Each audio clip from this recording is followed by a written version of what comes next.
பெரிய தொழிற்சாலை வளாகத்தைப் போல பறந்து விரிந்திருந்த அந்த படப்பிடிப்பு தளம் காலை முதலே பரபரப்பாக இயங்கிக் கொண்டிருந்தது. ஒரு பக்கம் மாபெரும் செட்டு. வெளியில இருந்து பார்த்தா 5 நட்சத்திர ஹோட்டல் போல தோன்றினாலும் அருகில் சென்றால் அது வெறும் பிளைவுட், இரும்பு கம்பிகள், துணி திரைகள் கொண்டு உருவாக்கப்பட்ட செயற்கை உலகம் என்பதை அறிய முடியும். செட்டின் மேல் பல அடி உயரத்தில் தொங்கியிருந்த பிரம்மாண்ட விளக்குகள் சூரியனை விட பிரகாசமாக ஒளி வீசின. அவற்றின் வெப்பத்தால் சுற்றியிருந்த காற்றே சூடாகியிருந்தது. கேமராவை சுற்றி ஒளிப்பதிவாளர்கள், உதவியாளர்கள், லைட்மேன்கள், சவுண்ட் இன்ஜினியர்கள் என்று 100க்கும் மேற்பட்டோர் ஓடிக்கொண்டிருந்தனர். ஒருவர் கையில் வாக்கிடாக்கி பிடித்து ஷாட் ரெடி, ஆர்டிஸ்ட் எங்கே என்று கத்தினார். மற்றொரு பக்கம் மேக்கப் வேன்களின் வரிசை. ஒவ்வொரு வேனுக்கும் வெளியே நடிகர் நடிகைகளின் பெயர்கள் ஒட்டப்பட்டிருந்தன. உதவி இயக்குநர்கள் கையில் காட்சி தாள்களை வைத்துக்கொண்டு பரபரப்பாக அங்குமிங்கும் ஓடினர். சிலர் காப்பி கோப்பையோடு நின்று பேசி கொண்டிருந்தனர்.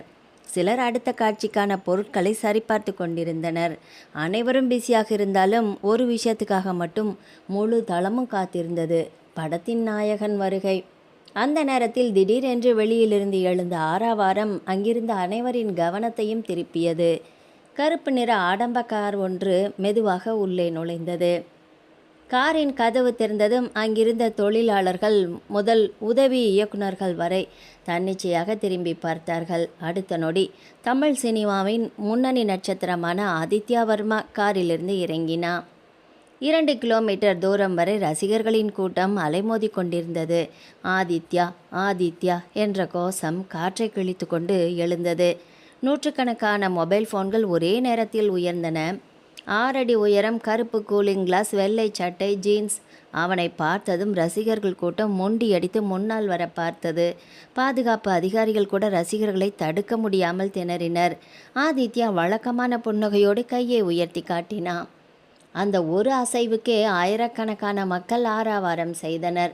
தமிழ் சினிமாவின் தற்போதைய வசூல் சக்கரவர்த்தி, கடந்த 5 ஆண்டுகளாக தோல்வி என்ற வார்த்தையையே அறியாத நடிகன். திரையில் அவன் நடந்தாலே விசில், பேசினாலே கைத்தட்டு, சண்டை போட்டாலே கொண்டாட்டம். அந்த ஆரவாரங்களுக்கு நடுவே நின்றிருந்த மனிதனின் முகத்தில் மகிழ்ச்சி மட்டுமில்லை, திமிர் கலந்த கர்வமும் இருந்தது. அது கூட அவனின் அழகை கூட்டித்தான் காட்டியது. படப்பிடிப்பு தளத்தில் ஆதித்யாவின் வருகையால் ஏற்பட்ட பரபரப்பு இன்னும் அடங்கவே இல்லை. இயக்குனர் மானிட்டரின் முன் அமர்ந்து அடுத்த காட்சியை பற்றி விவாதித்து கொண்டிருந்தார். அந்த நேரத்தில் வெள்ளை நிற சொகுசு கார் ஒன்று செட்டின் மறுபுறம் வந்து நின்றது. கார் கதவு திறந்தது. முதலில் இறங்கியது அவளுடைய உதவியாளர். அடுத்த நொடி மெல்லிய இளஞ்சிவப்பு நிற உடையில் கண்ணாடி அணிந்து காரிலிருந்து இறங்கியவளை பார்த்ததும் அங்கிருந்த சில இளைஞர்கள் தன்னிச்சையாக திரும்பி பார்த்தனர். மீரா தமிழ் சினிமா உலகின் முன்னணி நடிகைகளில் ஒருவர். கடந்த 3 ஆண்டுகளாக தொடர்ந்து வெற்றி படங்களை கொடுத்து கொண்டிருக்கும் நட்சத்திரம். திரையில் ஆதித்யாவுடன் நடித்த 3 படங்களுமே வசூல் சாதனை படைத்திருந்தது. ரசிகர்கள் அவர்களை ஹிட் ஜோடி என்று கொண்டாடினர். மீடியா அவர்களை திரையுலகின் அழகிய ஜோடி என்று எழுதி வந்தது. அவளோ அந்த புகழை பெரிதாக எடுத்துக்கொள்ளாமல் இயல்பாக நடந்தாள். அங்கிருந்த தொழிலாளர்கள், உதவி இயக்குநர்கள், மேக்கப் கலைஞர்கள் அனைவரிடமும் புன்னகையோடு பேசிக்கொண்டே செட்டுக்குள் நுழைந்தாள். அப்போது தூரத்தில் நின்றிருந்த ஆதித்யாவை கவனித்தவள் நேராக அவனை நோக்கி நடந்தாள். குட் மார்னிங் ஹீரோ என்று குறும்பான புன்னகையோடு கூறினாள். இப்பதான் வர்றியா என்று புருவம் உயர்த்தினான் ஆதித்யா. நான் லேட் இல்லை, நீ தான் சீக்கிரம் வந்துட்ட என்று அவள் சிரிக்க ஆதித்யாவின் முகத்திலும் தன்னிச்சையாக ஒரு புன்னகை மலர்ந்தது. அந்த காட்சியை பார்த்து கொண்டிருந்த உதவி இயக்குனர் ஒருவர் அருகில் இருந்த நண்பனிடம் மெதுவாக, இந்த 2 பேரும் எப்பவுமே ஒட்டிக்கிட்டே இருக்காங்க இல்லையா என்று கேட்டு ஒரு மார்க்கமாக சிரிக்க அவனும் சிரித்தபடியே தலையசைத்தான். படப்பிடிப்பிற்காக அமைக்கப்பட்டிருந்த அந்த பிரம்மாண்டமான செட் நிஜ இடமா அல்லது செயற்கையாக உருவாக்கப்பட்ட உலகமா என்று முதல் பார்வையில் கண்டுபிடிக்க முடியாத அளவுக்கு நேர்த்தியாக வடிவமைக்கப்பட்டிருந்தது. செட்டின் நடுவே வளைந்து செல்லும் சிறிய ஆறு ஒன்று ஓடுவது போல அமைக்கப்பட்டிருந்தது. உண்மையில் அது சில அடி ஆழமுள்ள செயற்கை நீரோடை. ஆனால் கேமராவில் பார்க்கும்போது இயற்கையான ஆறு போலவே தோன்றும். அதன் மீது பழமையான மரப்பாலம் போல ஒரு வளைந்த பாலம் அமைக்கப்பட்டிருந்தது. பாலத்தின் இருபுறமும் வெள்ளை நிற மலர் செடிகள் வரிசையாக அலங்கரிக்கப்பட்டிருந்தன. சிறிய மின் விளக்குகள் கொடிகளின் நடுவே மறைத்து வைக்கப்பட்டிருந்ததால் மாலை நேர ஒளியைப் போல மெல்லிய பிரகாசம் பரவி இருந்தது. தூரத்தில் பச்சை மலைகள் இருப்பது போன்ற பெரிய பின்னணி திரைகள் அமைக்கப்பட்டிருந்தன. அவற்றின் மீது விழுந்த ஒளியால் அந்த இடம் ஒரு கனவு உலகத்தைப் போல காட்சியளித்தது. பாலத்தின் கீழே ஓடும் நீரில் ஒளி விளக்குகள் பிரதிபலித்து மின்னியதால் முழு இடமும் ஒரு காதல் பாடலுக்காக உருவாக்கப்பட்ட சொர்க்கம் போலவே இருந்தது. அங்கிருந்த ஒவ்வொருவரும் மலரும் ஒவ்வொரு விளக்கும் ஒவ்வொரு கல்லும் கூட கேமராவுக்காக கவனமாக தேர்வு செய்யப்பட்டிருந்தது. இயக்குனர் மானிட்டரின் முன் அமர்ந்தபடி கையை உயர்த்தினார். Silence, rolling. ஒளிப்பதிவாளர் கேமராவை தயார் செய்தார். Camera rolling sir, action. அடுத்த நொடி பாலத்தின் ஒருபுறம் நின்றிருந்த ஆதித்யா மெதுவாக திரும்பினான். அவன் பார்வை நேராக மீராவின் முகத்தில் நிலைத்தது. திரைக்கதையின்படி பல வருடங்கள் காதலித்து வந்த பெண்ணை திருமணம் செய்து கொள்ளும் முன் அவளிடம் தன் மனதை பகிரும் காட்சி அது. மீரா மெதுவாக அவனை நோக்கி நடந்து வந்தாள். அவளது கண்களில் காதலும் எதிர்பார்ப்பும் கலந்திருந்தது. அவள் அருகில் வந்ததும் ஆதித்யா அவளது கைகளை பிடித்து கொண்டான். நீ இல்லாத வாழ்க்கையை என்னால் நினைச்சு கூட பார்க்க முடியாது என்று அவன் வசனம் பேச, ஆனால் அங்கிருந்தவர்களுக்கு அது வசனமாகவே தோன்றவில்லை. அவன் கண்களில் தெரிந்த உணர்வும் அவளை பார்த்த விதமும் இயல்பாகவே தெரிந்தது. மீராவும் அவனை பார்த்தபடி புன்னகைத்தாள். எனக்கு மட்டும் என்னவா, எப்போதுமே ஓன் நினைப்பு தானே என்று சினுங்கி கொண்டே அவள் வசனம் பேசியபடியே அவன் தோளில் சாய்ந்தாள். அவனும் ஒரு கையால் அவளை அணைத்து கொண்டான். சில நொடிகள் இருவரும் அப்படியே மெய் மறந்து நின்றிருந்தார்கள். கட் என்று இயக்குனர் கத்தினாலும் அவர்கள் விலக ஒரு கணம் எடுத்தது. சூப்பர், டேக் ஓகே என்று இயக்குனர் எழுந்து கொண்டார். அருகில் நின்றிருந்த உதவி இயக்குனர் ஒருவர் சிரித்தபடியே, சார், இவங்க 2 பேரும் நடிக்கிறாங்களா இல்லை உண்மையாகவே காதலிக்கிறாங்களான்னு சந்தேகமாக தான் இருக்குது என்று முணுமுணுத்தார். உடனே லைட்மேன் ஒருவர், அதுதான் எல்லா பத்திரிகைகளும் காதல் கிசுகிசு எழுதுறாங்கல்ல என்று சிரித்தார். அது உண்மைதான் போல இருக்கு என்று மற்றொருவன் சேர்ந்து கொண்டான். இவர்களது பேச்சை கேட்ட மேக்கப் கலைஞர் கூட தலையசைத்து கொண்டார். இவர்கள் இவ்வாறு காசிப் பேசி கொண்டிருக்க அது உண்மைதான் என்பது போல நடந்து கொண்டார்கள் ஆதித்யாவும் மீராவும். ஷாட் முடிந்தவுடன் ஆதித்யா கேரவனுக்குள் போக பின்னாலேயே மீராவும் சென்றாள். அங்கே இருந்த சோஃபாவில் சட்டையை கழட்டி போட்டுவிட்டு தொப்பென்று படுக்கையில் குப்புற விழுந்தான் ஆதித்யா. அவன் பின்னால் வந்த மீராவும் படுக்கையில் படுத்து ஒய்யாரமாக அவன் முதுகில் சாய்ந்து கொண்டாள். ஆதி என்று சினுங்க, என்று அவன் முணுகினான். நாம் எப்போ கல்யாணம் பண்ணிக்கலாம், அதுக்கு இப்போ என்ன அவசரமா என்று கேட்டுக்கொண்டே திரும்பி படுத்து அவளை இறுக அணைத்து கொண்டான். கல்யாணம் பண்ணிக்காமலேயே நாம் 2 பேரும் நல்லா தானே இருக்கோம் என்று சொல்லி அதற்கு மேல் அவளை பேச விடாமல் அவள் இதழ்களை கவ்வினான். சிறிது நேரத்தில் கேரவேனின் கதவு தட்டப்பட்டது. சார், ஷாட் ரெடி என்று லைட் பாய் சத்தம் கேட்டது. ஃபிலிம்ஃபேர் விழா சென்னை நகரின் பிரம்மாண்டமான நட்சத்திர ஹோட்டலில் நடைபெற்றது. சினிமா உலகின் முன்னணி நடிகர்கள், இயக்குநர்கள், தயாரிப்பாளர்கள் என்று அனைவரும் கலந்து கொண்டிருந்தனர். சிவப்பு கம்பளத்தில் நடந்து வந்த ஆதித்யாவை நோக்கி கேமராக்கள் ஒளி வீசியது. சில நிமிடங்களில் வெள்ளி நிற டிசைனர் உடையில் மீராவும் வந்தாள். இருவரும் ஒரே படத்தில் நடித்து கொண்டிருப்பதால் விழா ஏற்பாட்டாளர்கள் அவர்களை ஒரே மேடையில் அமர வைத்தனர். அதை பார்த்த ஊடகங்கள் பரபரப்பாகியது. ஆதித்யா சார், மீரா மேம், உங்களுக்குள்ள காதல் இருக்குதா? இருவரும் அடிக்கடி ஒன்றாக காணப்படுகிறீர்களே, திருமண அறிவிப்பு எப்போது என்று கேள்விகள் மழையாக வந்து விழுந்தது. ஆதித்யா சிரித்து கொண்டே, நாங்கள் நல்ல நண்பர்கள், தற்போது படத்தை பற்றி தான் பேசிக்கொண்டிருக்கிறோம் என்று சமாளித்தான். ஆனால் மீராவின் முகத்தில் தோன்றிய அந்த மெலிதான வெட்கப் புன்னகை அடுத்த நாள் எல்லா பத்திரிகைகளிலும் தலைப்புச் செய்தியாக மாறியது. ஃபிலிம்ஃபேர் விழாவுக்கு அடுத்த நாள் காலை முதலே சமூக வலைதளங்களில் ஆதித்யா மற்றும் மீராவின் புகைப்படங்கள் தான் வைரலாகி கொண்டிருந்தது. திரையுலகின் புதிய காதல் ஜோடி என்ற தலைப்பில் பல யூடியூப் சேனல்களும் செய்தியை வெளியிட்டது. ஆனால் அந்த செய்திகளை பார்த்த ஆதித்யாவுக்கு எரிச்சல் தான் வந்தது. தன் வீட்டின் பால்கனியில் காப்பி கோப்பையோடு அமர்ந்திருந்தவன் மொபைலில் வந்த செய்திகளை ஒன்றன் பின் ஒன்றாக பார்த்து கொண்டிருந்தான். ஒரு விழாவில் பக்கத்தில் நின்று ஃபோட்டோ எடுத்தால் கூட காதல்னு எழுதிடுறானுங்க என்று முணுமுணுத்தபடியே மொபைலை மேஜையின் மீது தூக்கி போட்டான். அந்த நேரம் அவனுடைய மேனேஜர் விக்ரம் உள்ளே வந்தான். சார், இன்று மாலை தயாரிப்பாளர் சங்கத்தின் பத்திரிகையாளர் சந்திப்பு இருக்குது. நம்ம படத்தோட அடுத்த கட்ட அறிவிப்பு. ஓகே, நான் வர்றேன். மற்றொரு விஷயம் சார், இந்த மீரா மேம் விஷயம் ரொம்ப ட்ரெண்ட் ஆகிட்டே போயிட்டுருக்கு. ஆதித்யா சிரித்தான். ட்ரெண்ட் ஆகட்டும், 2 நாளில் மறந்துடுவாங்க என்று அலட்சியமாக சொன்னாலும் உள்ளுக்குள் அவனுக்கு இது தேவையில்லாத பரபரப்பு பிடிக்கவே இல்லை. விருது விழா முடிந்த மறுநாள் நட்சத்திர ஹோட்டலின் பிரம்மாண்ட விருந்தரங்கில் திரையுலகின் முக்கிய பிரபலங்கள் அனைவருமே ஒன்று கூடியிருந்தனர். மென்மையான இசை ஒலித்து கொண்டிருந்தது. ஒரு பக்கம் தயாரிப்பாளர்கள், மற்றொரு பக்கம் இயக்குநர்கள். சிலர் புதிய படங்களை பற்றி விவாதித்து கொண்டிருந்தனர். சிலர் வெற்றி பெற்ற படங்களின் வசூலை பற்றி பேசிக் கொண்டிருந்தனர். அரங்கின் நடுவே இருந்த வட்ட மேஜையை சுற்றி அமர்ந்திருந்த ஆதித்யாவை நோக்கி தொடர்ந்து பலர் வந்து வாழ்த்து சொல்லிக் கொண்டிருந்தனர். சிறந்த நடிகருக்கான விருதை வென்றிருந்ததால் அனைவரின் கவனமும் அவன் மீது தான் இருந்தது. கங்க்ராட்ஸ் ஆதி என்று கை குலுக்கிச் சென்றார் ஒரு மூத்த இயக்குனர். நன்றி சார் என்று மரியாதையோடு புன்னகைத்தான் ஆதித்யா. அந்த நேரத்தில் பெரிய தயாரிப்பாளர் ராகவேந்திரன் அவன் அருகில் வந்து அமர்ந்தார். தமிழ் சினிமாவில் பல பிரம்மாண்ட படங்களை தயாரித்தவர். அவரை பார்த்ததும் அருகில் இருந்தவர்கள் மரியாதையாக எழுந்து நின்றனர். என்ன ஆதி, அடுத்த படம் பற்றி பேசலாமா என்று சிரித்தபடியே கேட்டார். பேசலாம் சார் என்று சாய்ந்து அமர்ந்தான் ஆதித்யா. 500 கோடி பட்ஜெட், பேன் இந்தியா ரிலீஸ், புதுசாக ஒரு டீம் என்று சொல்லியபடியே ராகவேந்திரன் அவன் முகத்தை பார்த்தார்.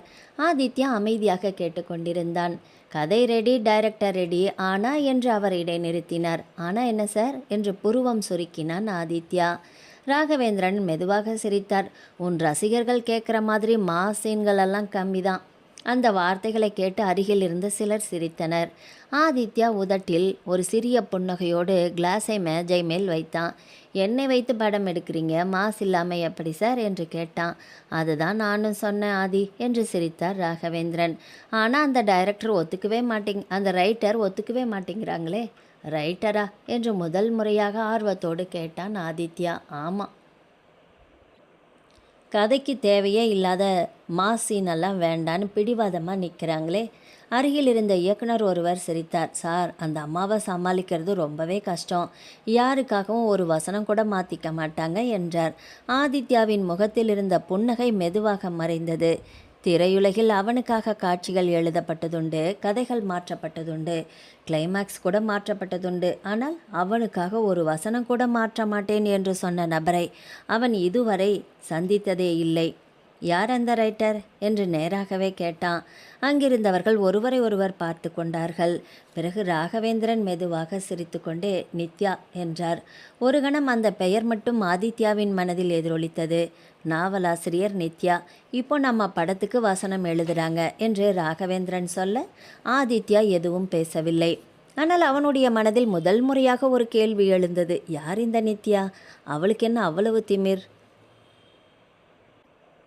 ஃபிலிம்ஃபேர் விருது விழா முடிந்து ஒரு வாரம் கடந்திருந்த நிலையிலும் மீடியாவில் இன்னும் ஆதித்யாவும் மீராவும் தான் பேசுபொருளாக இருந்தனர். திரையுலகின் தங்க ஜோடி, விரைவில் திருமண அறிவிப்பா, ஆதித்யா மௌனம் காப்பது ஏன் என்ற தலைப்புகள் தினமும் இணையத்தையும் பத்திரிகைகளையும் நிரப்பிக் கொண்டிருந்தது.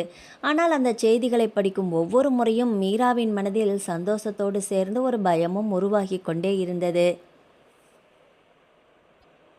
சென்னையில் பிரபலமான நட்சத்திர ஹோட்டலின் திறந்த வெளி உணவகத்தில் ஆதித்யாவுக்காக காத்திருந்தாள் மீரா. இரவு நேரம். நகரத்தின் விளக்குகள் தொலைவில் நட்சத்திரங்களைப் போல மின்னிக் கொண்டிருந்தன. அவள் கையில் இருந்த தொலைபேசியை ஏற்கனவே 10 முறை பார்த்துவிட்டாள். மீண்டும் பார்த்தாள். இன்னும் 10 நிமிஷம் என்ற ஆதித்யாவின் குறுஞ்செய்தி திரையில் தெரிந்தது. அறியாமலே அவளது உதடுகளில் ஒரு புன்னகை மலர்ந்தது. 10 நிமிடங்கள் கழித்து ஆதித்யா உள்ளே வந்தான். வழக்கம் போல கர்வம் கொண்ட சிரித்த முகம். அனைவரின் கவனத்தையும் ஈர்த்து கொண்டு, ரொம்ப நேரமாக காத்திருக்க வச்சுட்டேனா என்று அவள் எதிரே அமர்ந்தபடியே கேட்டான். இல்லை என்று தலையசைத்தாள் மீரா. ஆனால் அவளது கண்கள் வேறு ஏதோ சொல்லி கொண்டிருந்தது. உணவு ஆர்டர் செய்தனர். சில நிமிடங்களில் சாதாரண பேச்சு, படங்கள், விருது விழா, அடுத்தடுத்த வேலைகள். ஆனால் மீராவின் மனம் மட்டும் அந்த பேச்சில் லயிக்கவில்லை. இறுதியாக தைரியத்தை வரவழைத்து கொண்டு கேட்டாள். ஆதி, உன்கிட்ட ஒரு விஷயம் பேசணும். அவன் இயல்பாக தலையசைத்தான். பேசு. மீரா சில நொடிகள் அமைதியாக இருந்தாள். நம்ம கல்யாணம் எப்போ ஆதி? அந்த கேள்வி வந்ததுமே ஆதித்யாவின் முகத்தில் அதிர்ச்சி தோன்றவில்லை. அந்த கேள்வி ஒரு நாள் வரும் என்று அவனுக்கே தெரியும் தானே. அவன் தண்ணீர் கண்ணாடியை எடுத்துக்கொண்டு மெதுவாக ஒரு வாய் குடித்தான். இப்போ என்ன அவசரம் மீரா என்று சிரித்தபடியே கேட்டான். அந்த சிரிப்பு மீராவுக்கு பிடிக்கவில்லை. ஏன்னா அவள் மிகவும் சீரியஸாக இருக்கிறாள். நான் அவசரப்படலாதி, ஆனால் எவ்வளவு நாளைக்கு இப்படியே? அவன் நாற்காலியில் சாய்ந்தான். இன்னும் கொஞ்ச நாள் போகட்டும் விடு. இப்போதான் எல்லாமே நல்லா போயிட்டுருக்குல்ல. இன்னும் 2-3 பெரிய படம் இருக்குது. அதுக்கப்புறம் கல்யாணம் பண்ணிக்கலாம். அவன் மிகவும் சாதாரணமாக சொன்னான். ஆனால் மீராவின் முகம் சற்று வாடிப்போனது. அவள் நடிகை. இந்த திரையுலகில் 17 வயதில் நுழைந்து சின்ன சின்ன வேடங்களில் நடித்து இந்த 4 வருடங்களாகத்தான் கதாநாயகி அந்தஸ்தையே அடைந்திருக்கிறாள். அதை 4 வருடங்களாக மிகுந்த போட்டிக்கிடையே தக்க வைத்து கொண்டு வருபவள். ஒரு நடிகனின் வாழ்க்கை எப்படி இருக்குமென்று அவளுக்கு நன்றாகவே தெரியும். இன்று வெற்றி, நாளை தோல்வி. இன்று ஒரு ஜோடி, நாளை வேறு ஒரு ஜோடி. இங்கே எதுவுமே நிரந்தரமில்லை. அதனால்தான் அவளுக்குள் பயம். இப்போது தன் மீது ஆதிக்க அளவு கடந்த ஆர்வம், ஈர்ப்பு இருக்கிறது. இதை சரியாக தக்க வைத்து கொள்ள வேண்டும். அதற்கு கல்யாணம்தான் ஒரே வழி. தனக்கும் மார்க்கெட் போய்விட்டால் அப்புறம் ஆதியை பிடிக்கவே முடியாது. இவனானோ பிடி கொடுக்கவே மாட்டேன் என்கிறானே என்று சலிப்பாகத்தான் இருந்தது மீராவுக்கு. ஆதி என்று மெதுவாக அழைத்தாள். நான் இன்னும் எவ்வளவு காலம்தான் காத்துட்ருக்கிறது? ஆதித்யா அவளை பார்த்தான். அவள் கண்களில் இருந்த ஏக்கத்தை அவன் கவனித்தான். ஆனால் அதற்கான ஆழத்தை அவனால் உணர முடியவில்லை. அவன் கையை நீட்டி அவளது கையை மெதுவாக பிடித்தான். என்னாச்சு மீரா, உனக்கு எதுக்கு இவ்வளோ யோசிக்கிற என்று கேட்டான். மீராவால் சிரிக்க முடியவில்லை. முயன்றாள். ஆனால் அந்த சிரிப்பு முழுமையாக வரவில்லை. ஏன்னா அவள் மனதில் எழுந்த கேள்வியை அவளால் கேட்காமல் இருக்க முடியவில்லை. நீ என்னை காதலிக்கிறதான ஆதி? அந்த கேள்வி தொண்டை வரை வந்து நின்றது. ஆனால் வெளியே வந்து விழவில்லை. அவளுக்கு பயமாக இருந்தது. ஒருவேளை அந்த கேள்விக்கு அவள் எதிர்பார்க்கும் பதில் கிடைக்கவில்லை என்றால் அந்த பயம் அவளை அமைதியாக்கியது. ஆதித்யா எதையும் அலட்டி கொள்ளாமல் அவளோடு பேசி கொண்டிருந்தான். அவனுக்கு மீராவை பிடிக்கும், அவளுடன் நேரம் செலவிட பிடிக்கும், அவளை திருமணம் செய்து கொள்ளலாம் என்ற எண்ணமும் இருக்கிறது தான். ஆனால் அவளை இழந்தால் தன் வாழ்க்கையே நின்று போய்விடும் என்ற அளவுக்கு காதலெல்லாம் அவனுக்குள் இன்னும் பிறக்கவில்லை. அதை அவன் உணரவும் இல்லை. மீராவும் அவனின் எண்ணங்களை முழுமையாக உணரவில்லை. இரவு நேரம் சென்னையில் பிரபல நட்சத்திர ஹோட்டலில் ஆதித்யாவை சந்தித்துவிட்டு வீடு திரும்பிய மீராவின் மனம் அமைதியாகவே இல்லை. வீட்டிற்கு வந்த பிறகும் அவள் நேராக தன் அறைக்கு செல்லாமல் ஹாலில் இருந்த சோஃபாவில் அமைதியாக அமர்ந்திருந்தாள். கையில் இருந்த கைபேசி திரையை பார்த்து கொண்டே இருந்தாள். அதில் ஆதித்யாவுடன் எடுத்திருந்த ஒரு புகைப்படம். சில நிமிடங்களுக்கு முன்பு வரை அந்த புகைப்படம் அவளுக்கு சந்தோஷத்தை கொடுத்தது. ஆனால் இப்போது அவனுடைய வார்த்தைகள் மட்டும் மனதில் ஒரு பயத்தை கொடுத்து கொண்டிருந்தது. இன்னும் 2-3 படம் முடிஞ்சிடட்டும், அதுக்கப்புறமா கல்யாணம் பண்ணிக்கலாம். அந்த பதில் அவளை முழுமையாக திருப்திப்படுத்தவில்லை. அதே நேரத்தில் முழுமையாக ஏமாற்றவும் இல்லை என்று தான் சொல்ல வேண்டும். அந்த இடைப்பட்ட நிலைதான் அவளை அதிகமாக குழப்பியது. இன்னும் தூங்கலையா மீரா? அம்மாவின் குரலில் நிமிர்ந்து பார்த்தாள். கையில் பால் கோப்பையோடு வந்த அவர் அவள் அருகில் அமர்ந்தார். இல்லம்மா என்று மெதுவாக சொன்னாள். அவளது முகத்தை பார்த்தவுடனே ஏதோ யோசனையில் இருப்பதை அம்மா புரிந்து கொண்டாள். ஆதித்யாவை பார்த்துட்டு வந்தியா? மீரா அமைதியாக தலையசைத்தாள். என்ன சொன்னான்? சில நொடிகள் அமைதியாக இருந்த மீரா இப்போ கல்யாணம் வேண்டான்னு சொல்கிறான். மெதுவாக சொல்ல, வேண்டான்னு சொன்னானா? ஏன்? அழுத்தமாக கேட்டாள் அம்மா. அப்படி இல்லைம்மா, இப்போ வேணாம், இன்னும் ஒரு 2-3 படம் முடியட்டும், அப்புறம் பண்ணிக்கலான்னு சொல்கிறான்.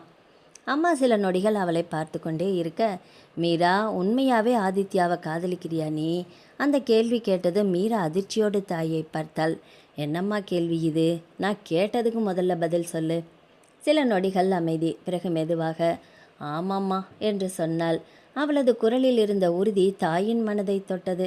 அப்படின்னா முடிஞ்ச சீக்கிரம் அவனை கல்யாணம் பண்ணிக்கிற வழியை பாரு. உன்னையும் அவனையும் வச்சு அடிக்கடி கிசுகிசெல்லாம் வருது. அதனால் உன் மார்க்கெட்டு தான் டவுன் ஆகுது. அப்புறம் உன் கல்யாணமும் கேள்விக்குறியாயிடுச்சுன்னா எப்படியாவது அவனை கல்யாணம் பண்ணிக்கிற வழியை பாரு மீரா முதல்ல. மீராவின் முகம் உடனே மாறியது. அம்மா, நான் உண்மையை தான் சொல்கிறேன் என்று இடைமறித்தார். இன்றைக்கி பத்திரிக்கையில் உன் பேரும் அவன் பேரும், நாளைக்கு வேறு நடிகையோட பேர் வரும். இந்த திரையுலகமே அப்படித்தானே. இங்கே யாரையும் நம்பி காத்திருக்க முடியாது. அவனை ஃபோர்ஸ் பண்ணியாவது முதல்ல கல்யாணம் பண்ணிக்கிற வழியை பாரு. இல்லைன்னா ஒரேடியாக அவனை விட்டு விலகிடு. மீரா அமைதியாக இருந்தாள். அவள் உள்ளுக்குள் பயப்படும் விஷயத்தை அவளது அம்மா வாய்விட்டே சொல்லி கொண்டிருந்தார். நீ நல்ல நடிகை மீரா, உனக்கு வயசு இருக்குது, இன்னும் நல்ல படங்களெல்லாம் கிடைக்கும். நடிப்பு தான் உன்னோட முதல் அடையாளம். ஒரு ஆணை சுற்றி உன் வாழ்க்கையை நீ வீணடிக்காமல் வாழ்கிறதுக்கு வழியை பாரு. மீராவின் கண்கள் கலங்க ஆரம்பித்தது. ஆதித்யா கல்யாணம் பண்ணிக்கிட்டான்னா சரிதான், இல்லைன்னா அவனோடு சேர்ந்து நடிக்கிறத நிறுத்திட்டு உன் வழியில் போ. அந்த வார்த்தையை மீராவின் மனதை குத்தியது. ஏன்னா அவளுக்கே தெரியாமல் அந்த பயம் பல மாதங்களாக அவள் மனதில் இருந்து கொண்டு தான் இருந்தது. ஒருவேளை ஆதித்யா மனம் மாறிட்டா? ஒருவேளை இன்று இருக்கும் நெருக்கம் நாளை இல்லாமல் போயிட்டா, ஒருவேளை அவன் வாழ்க்கையில் வேற யாராவது வந்துட்டா, அந்த எண்ணமே அவளுக்குள் ஒரு வலியை ஏற்படுத்தியது. அதே நேரத்தில் நகரின் மறுபுறம் ஆதித்யா வீட்டில் இரவு உணவு மேஜையில் அமர்ந்திருந்தான். அவன் அம்மா ஒரு பத்திரிகையை அவன் முன்னால் வைத்தார். முதல் பக்கத்தில் பெரிய புகைப்படம், திரையுலகின் அடுத்த நட்சத்திர திருமணமா, அதன் கீழே ஆதித்யாவும் மீராவும். அதை பார்த்து சிரித்தான் ஆதித்யா. இவங்களுக்கு வேற வேலையே இல்லைம்மா என்று பத்திரிகையை மடித்தான்.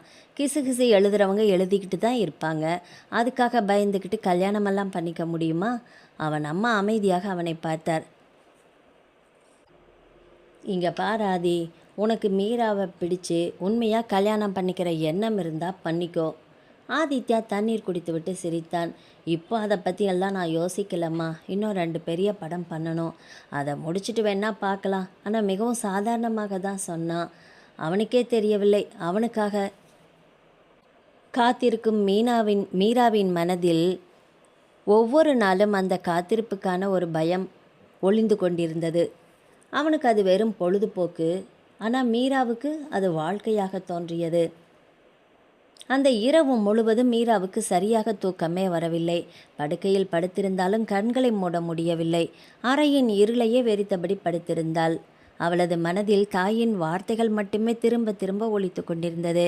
கல்யாணம் பண்ணிக்கிறான்னா பண்ணிக்கோ, இல்லைன்னா விலகிடு மீரா என்ற அந்த வார்த்தைகள் சாதாரண அறிவுரையாக இல்லை, பல வருட வாழ்க்கை அனுபவத்திலிருந்து வந்த எச்சரிக்கையாகத்தான் இருந்தது. இதுவரை ஆதித்யாவை பற்றி மட்டுமே யோசித்து கொண்டிருந்த அவளது மனது முதல் முறையாக தன்னை பற்றியும் யோசிக்க தொடங்கியது. அதிகாலை நேரத்தில்தான் சிறிது நேரம் கண்ணயர்ந்தாள்.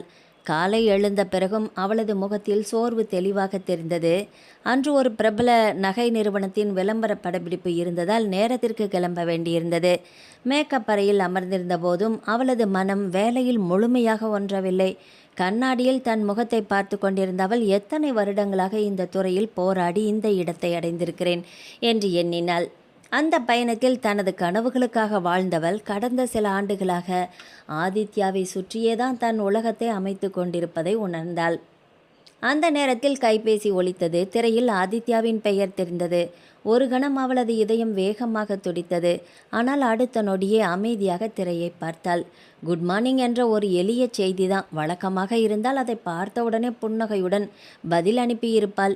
இன்று அவளது விரல்கள் அசையவே இல்லை. சில வினாடிகள் திரையை பார்த்தவள் எந்த பதிலும் அனுப்பாமல் கைபேசியை மேஜை மேல் வைத்துவிட்டாள். சிறிது நேரம் கழித்து மீண்டும் ஒரு செய்தி வந்தது. ஷூட்டிங்கில் இருக்கியா என்று கேட்டிருந்தான் ஆதித்யா. அந்த செய்தியை பார்த்தபோதும் அவள் பதில் அனுப்பவில்லை. அவனிடம் கோபம் இருந்ததாலோ அவனை தண்டிக்க வேண்டும் என்பதாலோ அல்ல, மாறாக இத்தனை நாட்களாக அவனை பற்றியே யோசித்து கொண்டிருந்த மனம் முதல் முறையாக தன்னை பற்றி யோசிக்க தொடங்கியிருந்தது. அந்த மாற்றத்தை அவளே புரிந்து கொள்ள முயற்சி செய்து கொண்டிருந்தாள்.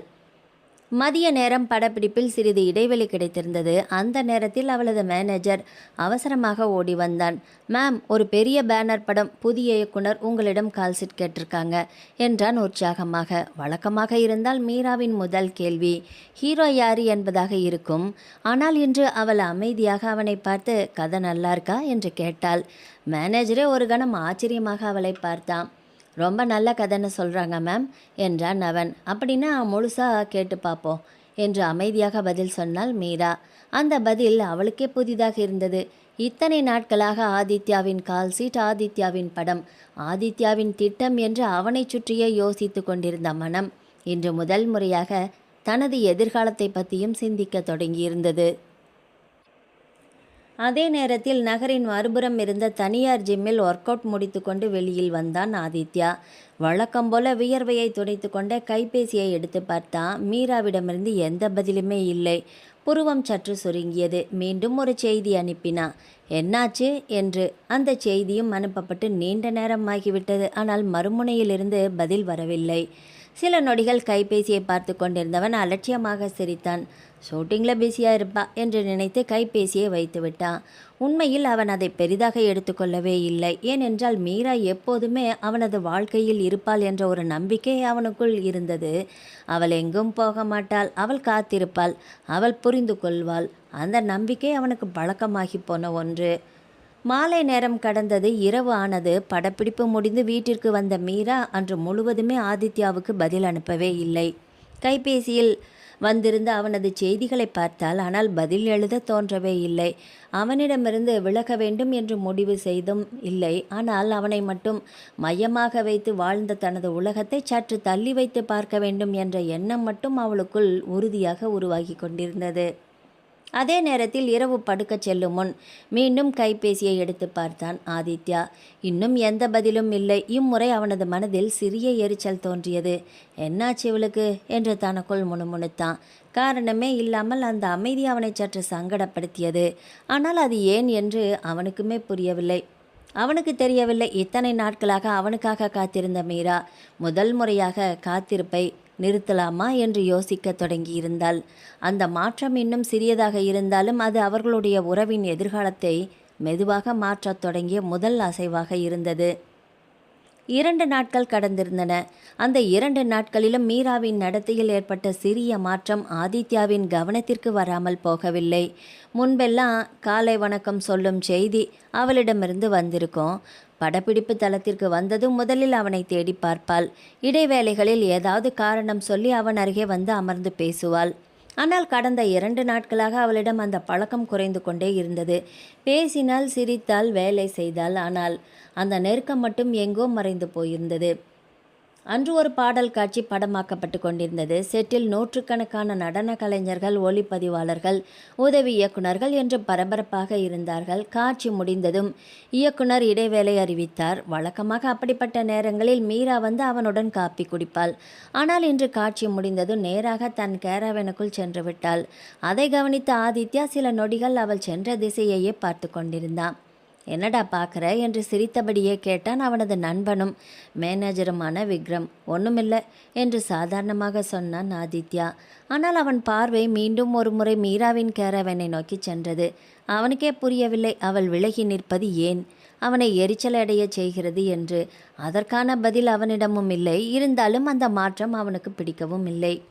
மாலை நேரத்தில் படப்பிடிப்பு முடிந்ததும் அனைவரும் கிளம்ப தயாரானார்கள். மீரா தன் காரை நோக்கி நடந்து செல்லும் பொழுது அவளது வழியை மறித்தபடி நின்றான் ஆதித்யா. காப்பி குடிக்க போலாமா? அவன் கேட்ட விதம் மிகவும் இயல்பாக இருந்தது. மீரா ஒரு கணம் அவனை பார்த்தாள். முன்பிருந்த மீரா என்றால் அந்த அழைப்பை எந்த காரணத்திற்காகவும் மறுத்திருக்க மாட்டாள்தான். ஆனால் இன்று அவள் அமைதியாக சிரித்தாள். இல்லை ஆதி, நாளைக்கு அதிகாலையிலேயே ஷூட்டிங் இருக்கு, வீட்டுக்கு போய் ரெஸ்ட் எடுக்கணும் என்று சொன்னாள். அதோடு காரில் ஏறி சென்று விட்டாள். அவள் சென்ற திசையை பார்த்தபடி நின்றிருந்த ஆதித்யாவின் முகத்தில் ஒரு மெல்லிய சுருக்கம் தோன்றியது. அவள் சொல்லிய காரணம் நியாயமானது தான். இருந்தாலும் ஏதோ ஒன்று சரியாக இல்லை என்று அவனுக்குள் ஒரு உணர்வு தோன்றியது. அதே இரவு ஆதித்யா வீட்டில் குடும்பத்தினர் அனைவரும் இரவு உணவுக்காக ஒன்றாக அமர்ந்திருந்தனர்.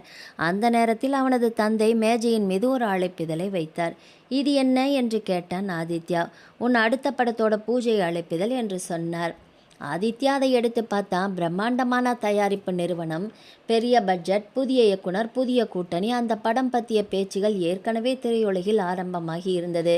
கதை நல்லாவே சொல்கிறாங்க என்று அவனது தாய் பேச ஆரம்பித்தார். ஆமாம் என்று சுருக்கமாக பதில் சொன்னான். அந்த நாவலாசிரியர் எழுதிய கதையாமே என்று மீண்டும் கேட்டார். ஆதித்யா சாப்பிட்டு கொண்டிருந்த கை ஒரு கணம் நின்றது. யாரு என்று சாதாரணமாக கேட்டான். அதுதான் அந்த நித்யா என்று தாய் சொன்னார். அந்த பெயர் மீண்டும் அவனது காதுகளில் விழுந்தது. சில நாட்களுக்கு முன்பு தயாரிப்பாளர் கூறிய உரையாடல் நினைவுக்கு வந்தது. ஒரு நடிகர் போனால் இன்னொரு நடிகர் வருவார் என்ற வார்த்தை மனதில் ஒலித்தது. அவன் எதுவும் பேசவில்லை. மௌனமாக சாப்பிட்டான். அடுத்த சில நாட்களில் நடைபெற இருந்த பட பூஜை நிகழ்ச்சி பற்றி தொலைக்காட்சிகளிலும் இணையதளங்களிலும் செய்திகள் வர ஆரம்பித்தது. சினிமா உலகின் முக்கிய பிரபலங்கள் அனைவரும் கலந்து கொள்ளப் போகிறார்கள் என்று அறிவிக்கப்பட்டது. அந்த நிகழ்ச்சி மீது மீடியாவின் கவனமும் அதிகரித்து கொண்டே வந்தது. இறுதியாக பூஜை நாள் வந்தது. சென்னையின் பிரபல ஸ்டுடியோ வளாகம் முழுவதும் பத்திரிகையாளர்கள், புகைப்பட கலைஞர்கள், ரசிகர்கள், திரையுலக பிரபலங்கள் என்று நிரம்பி வழிந்தது. ஒரு பக்கம் கேமரா வெளிச்சங்கள் மின்னிக் கொண்டிருந்தன. மற்றொரு பக்கம் விருந்தினர்கள் வந்து கொண்டிருந்தனர். ஆதித்யாவும் வந்தான், மீராவும் வந்தாள். தயாரிப்பாளர்கள், இயக்குநர்கள் அனைவரும் வந்து விட்டார்கள். ஆனால் நிகழ்ச்சி தொடங்காமல் காத்திருந்தனர். என்ன இன்னும் ஆரம்பிக்கல என்று கேட்டான் ஆதித்யா. இயக்குனர் அரவிந்தன் சிரித்தார். ரைட்டர் இன்னும் வரலையே சார் என்றார். அந்த நேரத்தில் ஸ்டுடியோ வாசலில் ஒரு கருப்பு நிற கார் வந்து நின்றது. அதிலிருந்து ஒரு பெண் இறங்கினாள். கண்களில் குளிர் கண்ணாடி, கையில் ஃபைல்கள். மிக சாதாரணமான தோற்றம்தான். மீடியா யாருமே அவளை கவனிக்கவில்லை. ஆனால் இயக்குனர் மட்டும் தூரத்திலிருந்து அவளை பார்த்து சிரித்தார். வந்துட்டாங்க என்று மெதுவாக சொன்னார். அறியாமலே ஆதித்யாவின் பார்வை அந்த திசையை நோக்கி திரும்பியது. அடுத்த நொடி என்ன நடக்கப் போகிறது என்பதை அங்கிருந்த யாருமே இன்னும் அறிந்திருக்கவில்லை. புதிய படத்தின் பூஜை நடைபெற இருந்ததால் அந்த ஸ்டுடியோ வளாகம் காலையிலேயே திருவிழா கோலம் பூண்டிருந்தது. நுழைவாயிலில் இருந்த பூஜை அரங்கு வரை சிவப்பு கம்பளம் விரிக்கப்பட்டிருந்தது. இருபுறமும் தயாரிப்பு நிறுவனத்தின் விளம்பர பலகைகள். கேமரா முன் நின்று நேரலையில் செய்தி வழங்கி கொண்டிருந்த தொலைக்காட்சி நிருபர்கள். கைபேசியில் புகைப்படம் எடுக்க முயன்று ரசிகர்கள் என்று எங்கும் பரபரப்பு. சினிமா உலகின் பிரபலங்கள் ஒருவர் பின் ஒருவராக வந்து கொண்டிருந்தனர். சரியாக 10 மணிக்கு கருப்பு நிற சொகுசு கார் ஒன்று ஸ்டுடியோவுக்குள் நுழைந்தது. அடுத்த சில வினாடிகளில் கேமரா மின்னல்கள் மழையாக பொழிந்தன. ஆதித்யா சார், இந்த பக்கம் சார், ஒரு லுக்கு என்று புகைப்படக்காரர்கள் குரல் கொடுத்தனர். காரிலிருந்து இறங்கிய ஆதித்யா வழக்கம் போல கண்ணாடியை கழற்றி மெதுவாக புன்னகைத்தான். அந்த ஒரு புன்னகைக்காகவே காத்திருந்தது போல மீடியா பரபரத்தது. தயாரிப்பாளர் வேகமாக ஓடி வந்து அவனை வரவேற்றார். உதவியாளர் ஒருவர் அவன் கையில் இருந்த கைபேசியை வாங்கி கொண்டார். இன்னொருவர் குளிர்பானத்தை நீட்டினார். வழி முழுவதும் அனைவரும் அவனை சுற்றியே இருந்தனர். அந்த வரவேற்பை ஆதித்யா புதிதாக எடுத்துக்கொள்ளவில்லை. அது அவனுக்கு தினமும் நடக்கும் சாதாரண நிகழ்வுதான். அதே நேரத்தில் ஸ்டுடியோவின் மறுவாசலில் வெள்ளை நிற கார் ஒன்று அமைதியாக வந்து நின்றது. அதிலிருந்து இறங்கியவள் நித்யா. எளிமையான காட்டன் சேலை, தோளில் தொங்கிய தோல்பை, கையில் திரைக்கதை கோப்புகள். அவளுடன் யாரும் இல்லை. யாரும் ஓடி வந்து வரவேற்கவும் இல்லை. கார் கதவை தானே மூடிவிட்டு மெதுவாக நடந்து உள்ளே போனாள். வழியில் சந்தித்த லைட்மேனிடம் குட் மார்னிங் அண்ணா என்று புன்னகையோடு பேசினாள். ஆர்ட் டைரக்டரிடம் செட்டை பற்றி 2 வார்த்தைகள் கேட்டாள். உதவி இயக்குனரிடம் பூஜை நேரத்தை உறுதி செய்து கொண்டாள். அவளது உலகம், அவளது வேலை. தூரத்தில் இருந்து அந்த காட்சிகளை கவனித்து கொண்டிருந்தாள். ஆதித்யாவை சுற்றி 5-6 பேர் நின்று கொண்டிருந்தனர். ஒருவர் நாற்காலியை நகர்த்தினார். இன்னொருவர் காப்பி கொண்டு வந்து வைத்தார். 3வது ஒருவர் அவனுடைய கண்ணாடியை வாங்கி கொண்டார். நித்யாவின் உதடுகளில் தெரியாத அளவுக்கு ஒரு மெல்லிய புன்னகை தோன்றி மறைந்தது. பெரிய நடிகராக இருக்கலாம், ஆனால் அவனுடைய 2 கையையுமே அவனால் பயன்படுத்த முடியல போல என்று மனதுக்குள் நினைத்து கொண்டாள். அந்த எண்ணத்தில் கோபம் இருந்தது. ஆனால் அவனது வாழ்க்கை முறையை அவளால் ஏற்றுக்கொள்ள முடியவே இல்லை. பூஜைக்கான ஏற்பாடுகள் நடந்து கொண்டிருந்தன. தயாரிப்பாளர் நித்யாவை பார்த்ததும் அருகே வந்தார். மேம் வாங்க, எல்லாரும் வந்துட்டாங்க என்றார். இன்னும் கேமராமேன் வரலையே என்று அவள் கேட்டாள். வந்துடுவார் மேம் என்று அவர் வந்த பிறகுதான் ஷார்ட் காம்போசிஷன் பற்றி பேசணும், இல்லைன்னா மறுபடியும் சொல்லணும் என்று அமைதியாக பதில் சொல்லிவிட்டு வேறு பக்கம் நடந்து சென்றாள். தயாரிப்பாளர் சிரித்தபடியே தலையசைத்தார். அவள் வேலையை தவிர வேற எதையுமே சிந்திக்க மாட்டாள் என்று அவருக்கு நன்றாகவே தெரியும். அதே நேரத்தில் ஆதித்யாவின் பார்வை தூரத்தில் நின்றிருந்த நித்யாவை நோக்கி சென்றது. அவள் திரும்பி வந்து தன்னை வாழ்த்துவாள், அறிமுகமாகிக் கொள்ளுவாள் என்று இயல்பாகவே எதிர்பார்த்தான். ஆனால் நித்யா அவன் இருந்த திசையை ஒருமுறை கூட திரும்பி பார்க்காமல் ஒளிப்பதிவாளருடன் காட்சி அமைப்பை பற்றி பேசி கொண்டிருந்தாள். அது ஆதித்யாவுக்கு புதிதான அனுபவம். பூஜை ஆரம்பித்தது. அனைவரும் வரிசையாக அமர்ந்தனர். தயாரிப்பாளர் ஆதித்யாவையும் மீராவையும் முன்னால் அமரச் சொன்னார். இயக்குனர் அருகில் அமர்ந்தார். நித்யாவுக்கு தனியாக இருக்கை ஒதுக்கப்பட்டிருந்தது. ஆனால் அவள் அதில் சென்று அமரவில்லை. பூஜை அறைக்குள் இருந்த உதவி இயக்குனர்கள் நிற்கும் வரிசையிலேயே நின்று கொண்டாள். மேம், உங்களுக்காக அங்கே ஷீட் போட்டிருக்காங்க என்று ஒருவர் சொன்னார். பரவாயில்ல, நான் இங்கே நிற்கிறேன் என்று சிரித்தாள். அந்த காட்சியை ஆதித்யாவும் கவனித்தான். பூஜை முடிந்ததும் குழு புகைப்படம் எடுக்க அனைவரும் அழைத்தனர். ரைட்டர் மேம், ஹீரோ சார் பக்கத்தில் வாங்க என்று புகைப்படக்காரர் சத்தமாக கூப்பிட நித்யா ஒரு கணம் திரும்பி பார்த்தாள். பிறகு சிரித்தபடி, இல்லை, டீம் முழுசும் ஃப்ரேமில் வரணும், நான் பின்னாடியே நிற்கிறேன் என்றாள். யாரையும் புண்படுத்தும் நோக்கம் இல்லை. ஆனால் முன்னிலையிலும் இருக்க வேண்டும் என்ற ஆசையும் இல்லை. அவள் பின்னால் சென்று நின்று கொண்டாள். அந்த ஒரு நொடி மட்டும் ஆதித்யாவின் முகத்தில் மெல்லிய மாற்றம் தோன்றியது. இதுவரை எந்த புதிய முகம் வந்தாலும் முதலில் அவன் அருகில் நின்று புகைப்படம் எடுக்கவே ஆசைப்படும். ஆனால் இந்த பெண் என்ன, அதில் எந்த ஆர்வமும் காட்டவில்லையே. அது அவனுக்கு புரியவில்லை. நடிப்பா இல்லை உண்மையாகவே இவ இப்படித்தானா என்ற கேள்வி மனதிற்குள் தோன்றியது. அவன் பார்வை மீண்டும் மீண்டும் நித்யாவையே நோக்கி சென்றது. ஆனால் அவள் ஏற்கனவே புகைப்படக்காரரிடம் எல்லாரும் ஃப்ரேமில் தெரிஞ்சாங்களா என்று கேட்டுக்கொண்டிருந்தாள். அந்த நாளில் அவர்கள் ஒருவரிடம் ஒருவர் ஒரு வார்த்தை கூட பேசவில்லை. 2 நாட்கள் கடந்திருக்கும். அன்று காலை தயாரிப்பு நிறுவனத்தின் பிரதான அலுவலகத்தில் முதல் திரைக்கதை வாசிப்பு கூட்டம் நடைபெற இருந்தது. அந்த அலுவலகத்தின் 3வது தளத்தில் அமைந்திருந்த பிரம்மாண்ட மாநாட்டு அறை ஏற்கனவே பரபரப்பாக இருந்தது. சுவரெங்கும் படத்தின் கான்செப்ட் ஆர்ட்டுகள், கதாபாத்திரங்களின் வரைபடங்கள், வெளிநாட்டு படப்பிடிப்பு இடங்களின் புகைப்படங்கள் என்று ஒவ்வொன்றும் கவனமாக ஒழுங்குபடுத்தப்பட்டிருந்தது. நீண்ட ஓவல் மேஜையை சுற்றி இயக்குனர் அரவிந்த், தயாரிப்பாளர் ராகவேந்திரன், ஒளிப்பதிவாளர், இசையமைப்பாளர், art director, action director, costume designer என்று படத்தின் முக்கிய குழுவினர் அனைவருமே அமர்ந்திருந்தனர். கூட்டம் தொடங்க இன்னும் சில நிமிடங்கள் இருந்தபோது மாநாட்டு அறையின் கதவு திறந்தது. வழக்கம் போல அனைவரின் பார்வையும் அந்த பக்கம் திரும்பியது. வெள்ளை நிற சட்டை, கருப்பு ஜீன்ஸ், கண்ணாடி கர்வத்தோடு நடந்து வரும் ஆதித்யா. அவனை பார்த்ததும் பலர் எழுந்து நின்றனர். தயாரிப்பாளர் சிரித்தபடியே கையை நீட்ட இயக்குனர் மரியாதையோடு வரவேற்க ஆதித்யா எல்லாரிடமும் புன்னகையுடன் தலையசைத்துவிட்டு தனக்காக ஒதுக்கப்பட்டிருந்த இருக்கையில் அமர்ந்தான். அவன் எதிரே கையில் குறிப்புகள் நிறைந்த கோப்போடு அமைதியாக அமர்ந்திருந்தாள் நித்யா. அவள் தலை நிமிர்ந்து குட் மார்னிங் சார் என்று மட்டும் சொன்னாள். அதற்கு மேல் ஒரு வார்த்தையும் பேசவில்லை. மீண்டும் தன் ஃபைலை புரட்டத் தொடங்கினாள். அந்த ஒரு நொடி ஆதித்யாவுக்கு வித்தியாசமாக தோன்றியது. இதுவரை எந்த புதிய இயக்குனர், எழுத்தாளர் அல்லது தொழில்நுட்ப கலைஞரை சந்தித்தாலுமே முதலில் அவனை பற்றி தான் பேசுவார்கள். அவன் படங்களை பாராட்டுவார்கள். அவனுடன் வேலை செய்வது கனவு என்று சொல்வார்கள். ஆனால் என்ன, இந்த பெண் ஒரு சாதாரண அலுவலக கூட்டத்தில் இன்னொரு உறுப்பினரை வரவேற்பது போலல்லவா நடந்து கொள்கிறாள். அவனுக்கு அது பிடிக்கவே இல்லை. இருந்தாலும் அதை வெளியில் காட்டிக்கொள்ளவும் இல்லை. ஆரம்பிக்கலாமா என்று கேட்டார் தயாரிப்பாளர். ஆரம்பிக்கலாம் சார் என்றாள் நித்யா. அவள் ஃபைலை திறந்தாள். கதை சொல்ல ஆரம்பித்தாள். அதன் பிறகு அறையில் இருந்தவர்கள் அனைவரும் அமைதியாகிவிட்டனர். 1 மணி நேரத்திற்கு மேலாக நித்யா கதையை விவரித்தாள். ஒவ்வொரு கதாபாத்திரமும் ஏன் அப்படி பேசுகிறது, ஏன் இப்படி நடக்கிறது, ஒவ்வொரு காட்சியின் பின்னால் இருக்கும் உணர்வு என்ன, எந்த வசனத்தை எப்படி பேசணும், எப்படி எழுதலாம், நடுவில் யாராவது கேள்வி கேட்டால் பொறுமையாக பதிலும் சொன்னாள். எந்த அலட்டலும் இல்லை. தெளிவாக இருந்தாள். கதை முடிந்தது. அறையில் சில வினாடிகள் அமைதி நிலவியது. முதலில் கை தட்டியது என்னவோ ஆதித்யா தான். அதை யாருமே எதிர்பார்க்கவில்லை.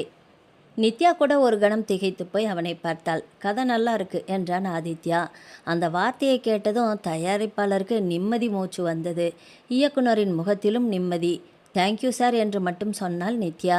ஆனால் அந்த அமைதி நீண்ட நேரம் நீடிக்கவில்லை. ஆதித்யா தன் முன் இருந்த திரைக்கதை பிரதியை மெதுவாக மூடிவிட்டு நாற்காலியில் சாய்ந்தபடியே பேச ஆரம்பித்தான். ஒரே ஒரு சின்ன மாற்றம். அறையில் இருந்தவர் அனைவரின் பார்வையும் உடனே நித்யாவை நோக்கி தான் திரும்பியது.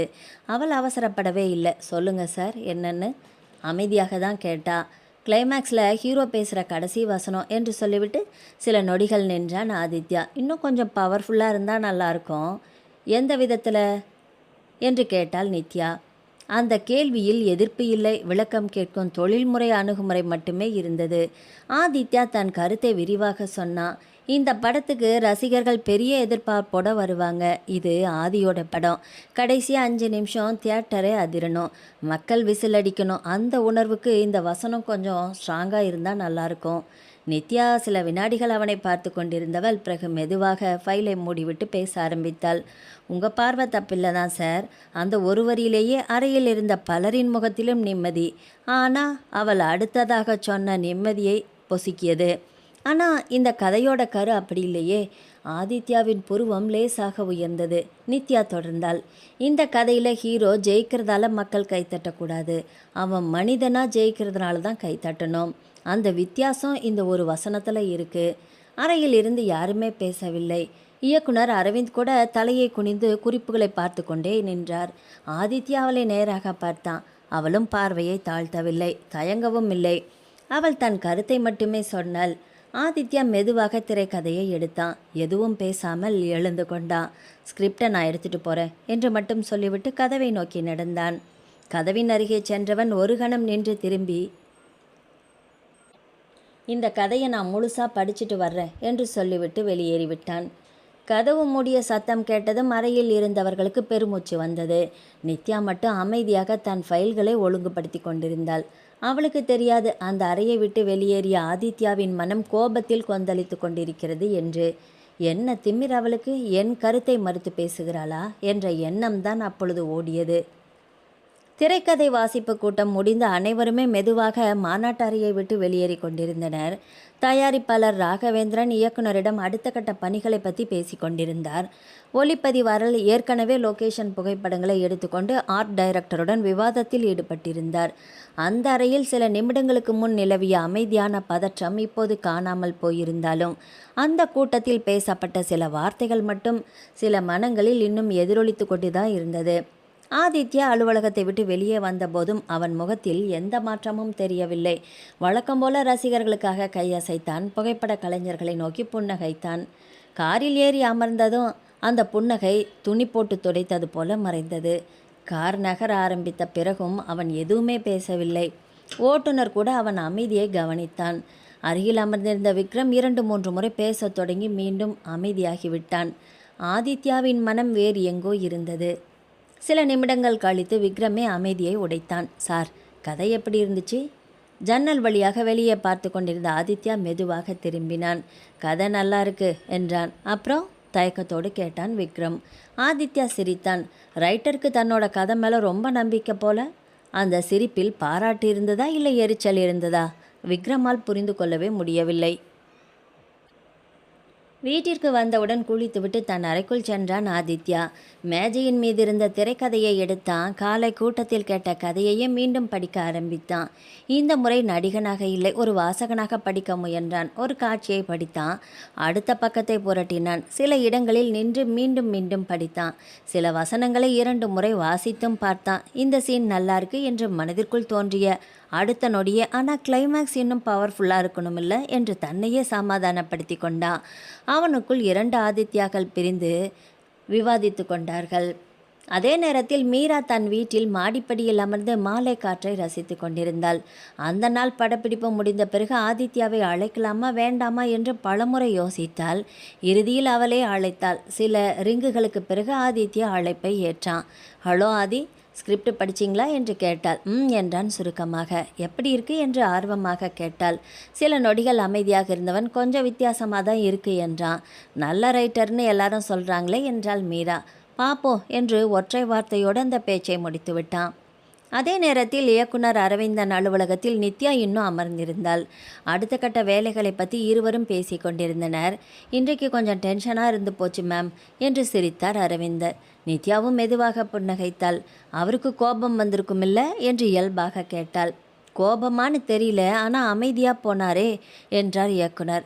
சில நொடிகள் யோசித்த நித்யா, அமைதியாக இருக்கிறவங்க தான் முடிவெடுக்கிறதுக்கு முன்னாடி நிறைய யோசிப்பாங்கன்னு நினைக்கிறேன். அவரும் யோசித்தா நல்லாயிருக்கும். அவள் குரலில் கிண்டல் இல்லை, உண்மையான ஆதங்கம். இரவு 10 மணியை கடந்திருந்தது. வெளியே மழை வரப்போகும் அறிகுறியாக காற்று வீசி கொண்டிருந்தது. ஆதித்யா இன்னும் திரைக்கதையை படித்து கொண்டே இருந்தான். கடைசி பக்கத்தை புரட்டிய போது ஒரு சிறிய வெள்ளைத்தாள் கீழே விழுந்தது. அதை எடுத்து பார்த்தான். நீல மை பேனாவில் அழகான கையெழுத்தில் ஒரு வரி மட்டும் எழுதப்பட்டிருந்தது. இந்த கதையை ஒரு ஹீரோவாக படிக்காதீங்க, ஒரு சாதாரண மனிதனாக படிங்க. அந்த வரியை ஒரு முறை படித்தான். மீண்டும் படித்து பார்த்தான். தன்னுடைய நடிப்புக்கே சவால் விட்டது போல இருந்தது அந்த வரி. திரைக்கதை வாசிப்பு கூட்டம் முடிந்து 3 நாட்களுக்கு பிறகு படத்தின் முதல் காட்சி படமாக்கப்பட இருந்தது. அது ஒரு பிரம்மாண்டமான அறிமுக காட்சி இல்லை. ரசிகர்களை விசிலடிக்க வைக்கும் சண்டை காட்சியும் இல்லை. மாறாக கதையின் நாயகன் தனது வயதான தாயோடு பேசும் அமைதியான உணர்ச்சி மிகுந்த காட்சி. கதையின் உயிர் அந்த காட்சியில்தான் இருப்பதாக நித்யா முதல் நாளே சொல்லிவிட்டாள். படப்பிடிப்பு தளம் முழுவதும் காலை முதலே பரபரப்பாக இருந்தது. கேமரா அமைக்கப்பட்டது, விளக்குகள் சரி செய்யப்பட்டது. ஒவ்வொரு கலைஞரும் தங்கள் வேலையில் மூழ்கியிருந்தனர். ஆதித்யா மேக்கப் முடித்துவிட்டு செட்டுக்குள் வந்தான். அவனை பார்த்ததும் உதவி இயக்குனர்கள் ஓடி வந்து அன்றைய காட்சியை விளக்கினர். இயக்குனர் அரவிந்த் வசனங்களை மீண்டும் ஒரு முறை சொல்லிக் கொடுத்தார். நித்யா மட்டும் மானிட்டருக்கு பின்னால் அமைதியாக நின்று கையில் இருந்த திரைக்கதையை புரட்டி கொண்டிருந்தாள். ரெடி சார் என்று இயக்குனர் குரல் கொடுத்தார். கேமரா ஓட ஆரம்பித்தது. ஆக்ஷன். தன் தாயாக நடித்த மூத்த நடிகையின் அருகில் வந்து அமர்ந்தான் ஆதித்யா. வசனங்களை மிக தெளிவாகவும் கம்பீரமாகவும் பேசினான். முகபாவனைகள் துல்லியமாக இருந்தது. இடைவெளிகள் சரியாக இருந்தது. காட்சி முடிந்தது. கட் என்று இயக்குனர் சொன்னார். சூப்பர் ஆதி என்று உதவி இயக்குனர் ஒருவர் கை தட்டினார். சூப்பர் சார், ஒளிப்பதிவாளரும் திருப்தியாக தலையசைத்தார். ஆனால் மானிட்டர் அருகே நின்றிருந்த நித்யா மட்டும் அமைதியாக திரையையே பார்த்து கொண்டிருந்தாள். அதை முதலில் கவனித்தது இயக்குனர் தான். என்னம்மா, ஏதாவது பிரச்சனையா என்று கேட்டார். நித்யா மானிட்டரை விட்டு பார்வையை பிரிக்காமலே மெதுவாக சொன்னாள். இன்னொரு டேக் போயிடலாமா சார்? அவள் பேச்சில் செட் முழுவதும் அமைதியாகிவிட்டது. ஆதித்யா மெதுவாக அவளை பார்த்தான். ஏன், ஏதாவது தப்பாக வந்துருச்சா என்று மிகவும் இயல்பாகத்தான் கேட்டான். அவள் அவனை நேராக பார்த்தாள். தப்பாக எதுவும் வரல சார். அப்புறம் என்ன, நடிப்பு ரொம்ப நல்லா தான் இருக்குது. சுற்றி நின்றிருந்தவர்களுக்கு ஒன்றுமே புரியவில்லை. நடிப்பு நல்லா இருந்தால் மீண்டும் எதற்காக டேக்? சில நொடிகள் அமைதியாக இருந்த நித்யா பிறகு மெதுவாக செட்டுக்குள் நடந்து வந்தாள். சார், ஒரு சின்ன விஷயம் சொல்லட்டுமா? ஆதித்யா பதில் சொல்லாமல் தலையசைத்தான். இந்த சீனில் பேசுறது ஒரு ஹீரோ இல்லை சார். அவள் சொன்ன அந்த வரி அனைவரின் கவனத்தையும் ஈர்த்தது. ஒரு சாதாரண மனுஷன். ஆதித்யாவின் முகத்தில் லேசான மாற்றம் தெரிந்தது. ஒரு தாயோட மகன். நித்யா தொடர்ந்து பேசினாள். நீங்கள் வசனத்தை சரியாக தான் பேசுனீங்க, உணர்ச்சியையும் சரியாக கொடுத்தீங்க. ஆனால் ஒரு கணம் இடைவெளி விட்டால் உங்களுக்குள்ளே இருக்கிற ஸ்டார் வெளியில் தெரியுது. செட்டில் இருந்தவர்கள் ஒருவரை ஒருவர் பார்த்து கொண்டார்கள். அவள் குரலில் மரியாதை இருந்தது. ஆனால் அந்த வார்த்தைகளில் உறுதியும் இருந்தது. எனக்கு ஒன்றும் புரியலையே என்று அமைதியாக சொன்னான் ஆதித்யா. நித்யா அவன் அருகில் இருந்த நாற்காலியை சுட்டி காட்டினாள். இந்த சீனில் உங்கள் அம்மா 3 நாளாக சாப்பிட்லன்னு தெரிஞ்சு ஒரு மகன் பேசுகிறான். ரசிகர்கள் கை தட்டணும்னு பேசுகிற ஹீரோ இல்லை. அவள் திரைக்கதையை திறந்து அந்த வசனத்தை பார்த்தாள். இது ஆதித்யா சார் ஸ்டைல். ஆனால் இந்த கதாபாத்திரத்துக்கு அந்த ஸ்டைல் தேவையே இல்லை. ஆதித்யா எதுவுமே பேசலை. செட்டில் நின்றிருந்த மீரா மட்டும் அமைதியாக இருவரையும் பார்த்து கொண்டிருந்தாள். இயக்குனர் அரவிந்த் கூட குறுக்கே பேச துணியவில்லை. சில நொடிகள் கழித்து ஆதித்யா திரைக்கதையை மூடினான். ஓகே, இன்னொரு தடவை போகலாம் என்று மட்டும் சொன்னான். மீண்டும் கேமரா தயாரானது. ஆக்ஷன். இந்த முறை வசனம் அதே தான். ஆனால் குரல் மாறியிருந்தது, முகம் மாறியிருந்தது. அவன் கண்களில் இருந்த மாஸ் ஹீரோவின் தன்னம்பிக்கையை விட ஒரு சாதாரண மகனின் தயக்கம் தெரிந்தது. காட்சி முடிந்தது. கட். இந்த முறை அனைவரும் உடனே கைத்தட்டவில்லை. மானிட்டரின் காட்சியை மீண்டும் பார்த்த நித்யா மெதுவாக தலை நிமிர்ந்து ஆதித்யாவை நோக்கி பார்த்தாள். ஒரு வார்த்தை கூட பேசவில்லை. மெல்ல தலையசைத்தாள். அவ்வளவுதான். ஆனால் அந்த ஒரு சிறிய தலையசைப்பு ஆதித்யா இதுவரை வாங்கிய 1000 பாராட்டுகளை விட அவனுக்கு பெரிதாக தோன்ற ஏனோ அதை அப்போது அவனே அறிந்திருக்கவில்லை. முதல் காட்சி படமாக்க முடிந்த பிறகு அந்த படப்பிடிப்பு தளத்தில் இருந்தவர்களின் பேச்சு வேறு எதையும் சுற்றி வரவில்லை. நித்யா மேம் சொல்லிட்டாங்க, உடனே ஆதித்யா சார் மறுபடியும் டேக் போனாரே என்று ஒவ்வொருவரும் தங்களுக்குள் பேசி ஆச்சரியப்பட்டு கொண்டார்கள். ஆனால் அந்த சம்பவம் குறித்து நேரடியாக யாருமே ஆதித்யாவிடம் பேச துணியவில்லை. அவன் வழக்கம் போல எல்லாரிடமும் சிரித்து பேசினான். ஷாட் முடிந்ததும் ஒளிப்பதிவாளருடன் அடுத்த காட்சியை பற்றி கலந்துரையாடினான். வெளியில் பார்த்தால் எதுவும் நடக்காதது போல தான் இருந்தது. ஆனால் அவனை பல வருடங்களாக நெருக்கமாக பார்த்து வந்த விக்ரமுக்கு மட்டும் அந்த அமைதிக்கு பின்னால் ஏதோ ஓடிக்கொண்டிருப்பது புரிந்தது. மதிய உணவு இடைவேளையில் இருவரும் தனியாக அமர்ந்திருந்தபோது, சார், ஒரு விஷயம் கேட்கட்டுமா?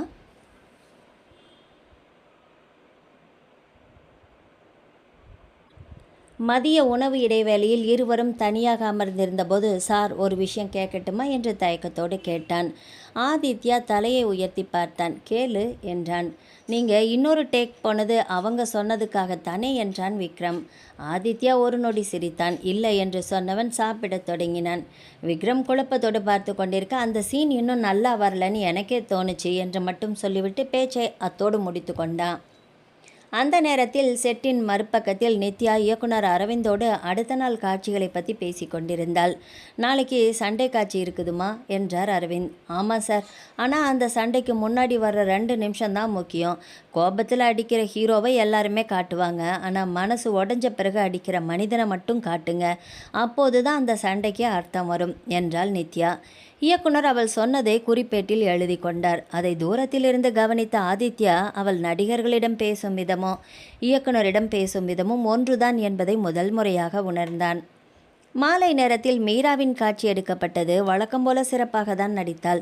சூப்பர் மேம் என்று உதவி இயக்குனர்கள் பாராட்டினர். நித்யாவும் மானிட்டரை பார்த்துவிட்டு, ரொம்ப நல்லா இருக்குது, ஆனால் கடைசி பார்வையை ஒரு டேக் மட்டும் குறைச்சி பண்ணலாமா? அந்த கண்ணீர் கண்ணிலேயே நிற்கட்டும், விழ வேண்டாம் என்றாள். மீரா எந்த தயக்கமும் இல்லாமல், சரி, மறுபடியும் போகலாம் என்றாள். இரண்டாவது டேக்கில் காட்சி இன்னும் உயிர்ப்பாக வந்தது. அதை பார்த்த ஆதித்யாவின் மனதில் ஒரு சிறிய கேள்வி எழுந்தது. காலை தன்னிடமும் இப்போது மீராவிடமும் நித்யா சொல்வது ஒரே மாதிரிதான். யாரையும் குறைத்து மதிப்பிடவில்லை, யாரையும் உயர்த்தியும் பேசவில்லை. காட்சியை மட்டுமே பார்த்து அதை சரி பண்ணுகிறாள். அந்த உண்மை அவனுக்கு புரிந்தது. படப்பிடிப்பு முடிந்த அனைவருமே கிளம்ப தயாரானார்கள். வழக்கம் போல உதவியாளர் ஆதித்யாவின் காரின் கதவை திறந்தான். அவன் காரில் ஏறப்போன போது ஸ்டுடியோ வாசல் அருகே நித்யா தனியாக நின்று ஆட்டோவை எதிர்பார்த்து கொண்டிருப்பது அவன் கண்களில் பட்டது. தயாரிப்பாளர் கொடுத்த காரை ஏன் பயன்படுத்தவில்லை என்று ஒரு கணம் யோசித்தான். அதை பற்றி கேட்க வேண்டும் என்ற எண்ணம் அவனுக்குள் எழுந்தது. முயன்ற அந்த எண்ணத்தை ஒதுக்கிவிட்டு காரில் ஏறிவிட்டான். கார் மெதுவாக ஸ்டுடியோவை விட்டு வெளியேறியது. கண்ணாடி வழியாக வெளியே பார்த்து கொண்டிருந்த ஆதித்யாவின் பார்வை ஒரு கணம் மீண்டும் நித்யாவின் மீது விழுந்தது. கையில் திரைக்கதைப்பை, முகத்தில் எந்த அவசரமும் இல்லாத அமைதி. சாலையோரத்தில் சாதாரணமாக நின்று கொண்டிருந்தாள் அந்த பெண். காலை முழுவதும் தன்னுடன் வாதிட்டவள் இவள்தானா என்று நம்பவே முடியவில்லை. ஆதித்யாவின் கார் கண்ணுக்கு தெரியாமல் மறைந்த பிறகுதான் ஒரு ஆட்டோ வந்து நின்றது. அதில் ஏறிக்கொண்டாள் நித்யா. கைப்பையிலிருந்து சிறிய நோட்டு புத்தகத்தை எடுத்தால் அடுத்த காட்சிக்கான வசனத்தில் ஒரு வார்த்தையை மாற்றி குறிப்பெழுதி கொண்டாள். பயணம் முழுவதும் யோசித்து கொண்டே வந்தாள். அதே நேரத்தில் காரின் உள்ளே அமர்ந்திருந்த ஆதித்யா நித்யாவை பற்றியே யோசித்து கொண்டிருந்தான். ஒரு கதைக்காக இவ்வளவு பிடிவாதமா என்ற கேள்வி அவன் மனதில் தொக்கி நின்றது. படப்பிடிப்பு தொடங்கி ஒரு வாரம் முடிந்திருந்தது. அந்த ஒரு வாரத்தில் ஆதித்யாவின் மனதில் யாரும் கவனிக்காத மாற்றம் மெதுவாக நடந்து கொண்டிருந்தது. அன்று காலை முதல் காட்சி படமாக்கப்பட்டு கொண்டிருக்க, காட்சி முடிந்ததும் இயக்குனர், ஒளிப்பதிவாளர், உதவி இயக்குனர்கள் என்று அனைவருமே மானிட்டரை சுற்றி நின்று பார்த்து கொண்டிருக்க, வழக்கம் போல ஆதித்யாவும் நடந்து வந்தான். முன்பெல்லாம் ஷாட் ஓகேயா என்று இயக்குனரிடம் மட்டும் கேட்பான். ஆனால் இன்று அவனது பார்வை அறியாமலேயே நித்யாவை தேடியது. மானிட்டரில் காட்சியை பார்த்து கொண்டிருந்த அவள் எதுவுமே பேசாமல் சில நொடிகள் அமைதியாக நின்றாள். பிறகு இயக்குனரை பார்த்து, சார், இந்த டேக் ஓகே தான், அடுத்த ஷாட்டுக்கு போயிடலாம் என்றாள். அந்த ஒரு வார்த்தை கேட்டதும் ஆதித்யாவின் மனதில் ஒரு நிம்மதி தோன்றியது. அதை அவனே கவனிக்கவில்லை. ஆனால் விக்ரம் கவனித்தான். என்ன சார், இப்போல்லாம் டைரக்டருக்கு முன்னாடி ரைட்டர் மேம் முகத்தையே பார்க்குறீங்க என்று சிரித்தபடியே கேட்டான். ஆதித்யா உடனே சிரித்தான். அப்படி எதுவும் இல்லடா என்றான். ஆனால் அந்த பதிலை சொல்லும்போது கூட அவனுக்குள் ஒரு சிறிய தயக்கம். அடுத்த காட்சிக்கான ஒத்திகை நடந்து கொண்டிருந்தது. புதிதாக வந்திருந்த ஒரு இளம் நடிகன் பதட்டத்தில் வசனத்தை தொடர்ந்து மறந்து கொண்டே இருந்தான். 3 டேக் எடுத்தும் சரியாக வரவில்லை. உதவி இயக்குனருக்கோ எரிச்சல். எத்தனை தடவை தான் சொல்கிறது என்று சத்தமாகவே கேட்டுவிட்டார். அந்த இளைஞனின் முகம் வெளிரி போனது. எல்லார் முன்னாலேயும் அவமானப்பட்டு நின்றான். அந்த நேரத்தில் நித்யா தான் அமைதியாக அவன் அருகே வந்தாள். பெயர் என்ன? கார்த்திக் மேம். முதல்ல இந்த வசனத்தை மனப்பாடம் பண்ணாதீங்க. அவன் குழப்பமாக அவளை பார்த்தான். நீங்கள் யார்கிட்ட பேசுகிறீங்க? ஏன் அப்பா கிட்ட? அவ்வளவுதான். இப்போ வசனம் பேசாதீங்க. உங்கள் அப்பாவை பார்த்து என்ன சொல்லணும்னு நினைக்கிறீங்களோ அதை மட்டும் சொல்லுங்கள். அவள் குரலில் கோபமில்லை, ஆசிரியரின் பொறுமை மட்டுமே இருந்தது. மீண்டும் டேக் போனது. இந்த முறை அந்த இளைஞன் தடுமாறவில்லை. கட், சூப்பர் என்று இயக்குனர் கைத்தட்டியதும் அந்த இளைஞனின் கண்களில் நிம்மதி தெரிந்தது. தூரத்தில் நின்றிருந்த ஆதித்யா அந்த காட்சியை முழுவதுமாக பார்த்து கொண்டிருந்தான். என்கிட்ட மட்டும் கராரா பேசுகிறா, இவன்கிட்ட இவ்வளவு பொறுமையாக விளக்கம் கொடுக்குறா என்ற எண்ணம் தான் தோன்றியது. மாலை படப்பிடிப்பு முடிந்து அனைவரும் கிளம்பி கொண்டிருக்க, ஆதித்யா தன் காரில் அமர்ந்ததும் கைப்பையில் இருந்த திரைக்கதையை எடுத்தான். அடுத்த நாள் காட்சியை படிக்க ஆரம்பித்தான். ஒரு இடத்தில் சிவப்பு பேனாவால் நித்யா எழுதியிருந்த சிறிய குறிப்பு அவன் கண்ணில் பட்டது. இங்கே கோபம் காட்ட வேண்டாம், ஏமாற்றம் மட்டும் போதும். அந்த வரியை நீண்ட நேரம் பார்த்து கொண்டிருந்தான். பிறகு அந்த வசனத்தை மெதுவாக வாய்விட்டே சொல்லி பார்த்தான். முதல் முறை வழக்கம் போல மாஸ் ஹீரோவின் அழுத்தத்தோடு வந்தது.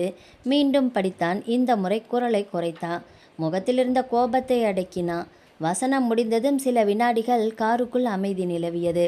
அவன் தன்னைத்தானே கண்ணாடியில் பார்த்தான். அட என்று அறியாமலே சிரித்தான். இது இன்னும் நல்லா வந்திருக்கே. அவன் தன்னைத்தானே கண்ணாடியில் பார்த்தான். அறியாமலே சிரித்தான். இது இன்னும் நல்லா இருக்கே என்ற வார்த்தை அவன் வாயிலிருந்து அவனையும் அறியாமல் தானாகவே வந்து விழுந்தது. அவனுக்கே தெரியாமல் ஒரு மாற்றம் அவன் மனதை ஆக்கிரமித்தது. அத்தியாயம். படப்பிடிப்பு தளத்தில் அன்று தொடர்ந்து 3 முக்கியமான காட்சிகள் எடுக்கப்பட வேண்டியிருந்ததால் இயக்குனர் முதல் உதவி இயக்குனர் வரை அனைவருமே வேகமாக இயங்கிக் கொண்டிருந்தனர். ஆதித்யாவும் காலை முதலே செட்டில் இருந்தான். இப்போ எல்லாம் அவன் நேரத்துக்கே செட்டுக்கு வந்து விடுகிறான்.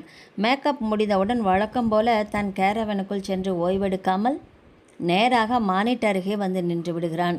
கையில் திரைக்கதை பார்வை முழுவதும் அன்றைய காட்சிகளின் மீதே. ஆதி என்ற மீராவின் அழைப்பில் திரும்பி பார்த்தான். காப்பி குடிக்கலாமா? ஷார்ட் ரெடியாக இன்னும் ஒரு 10 நிமிஷம் ஆகும்னு சொல்கிறாங்கல்ல.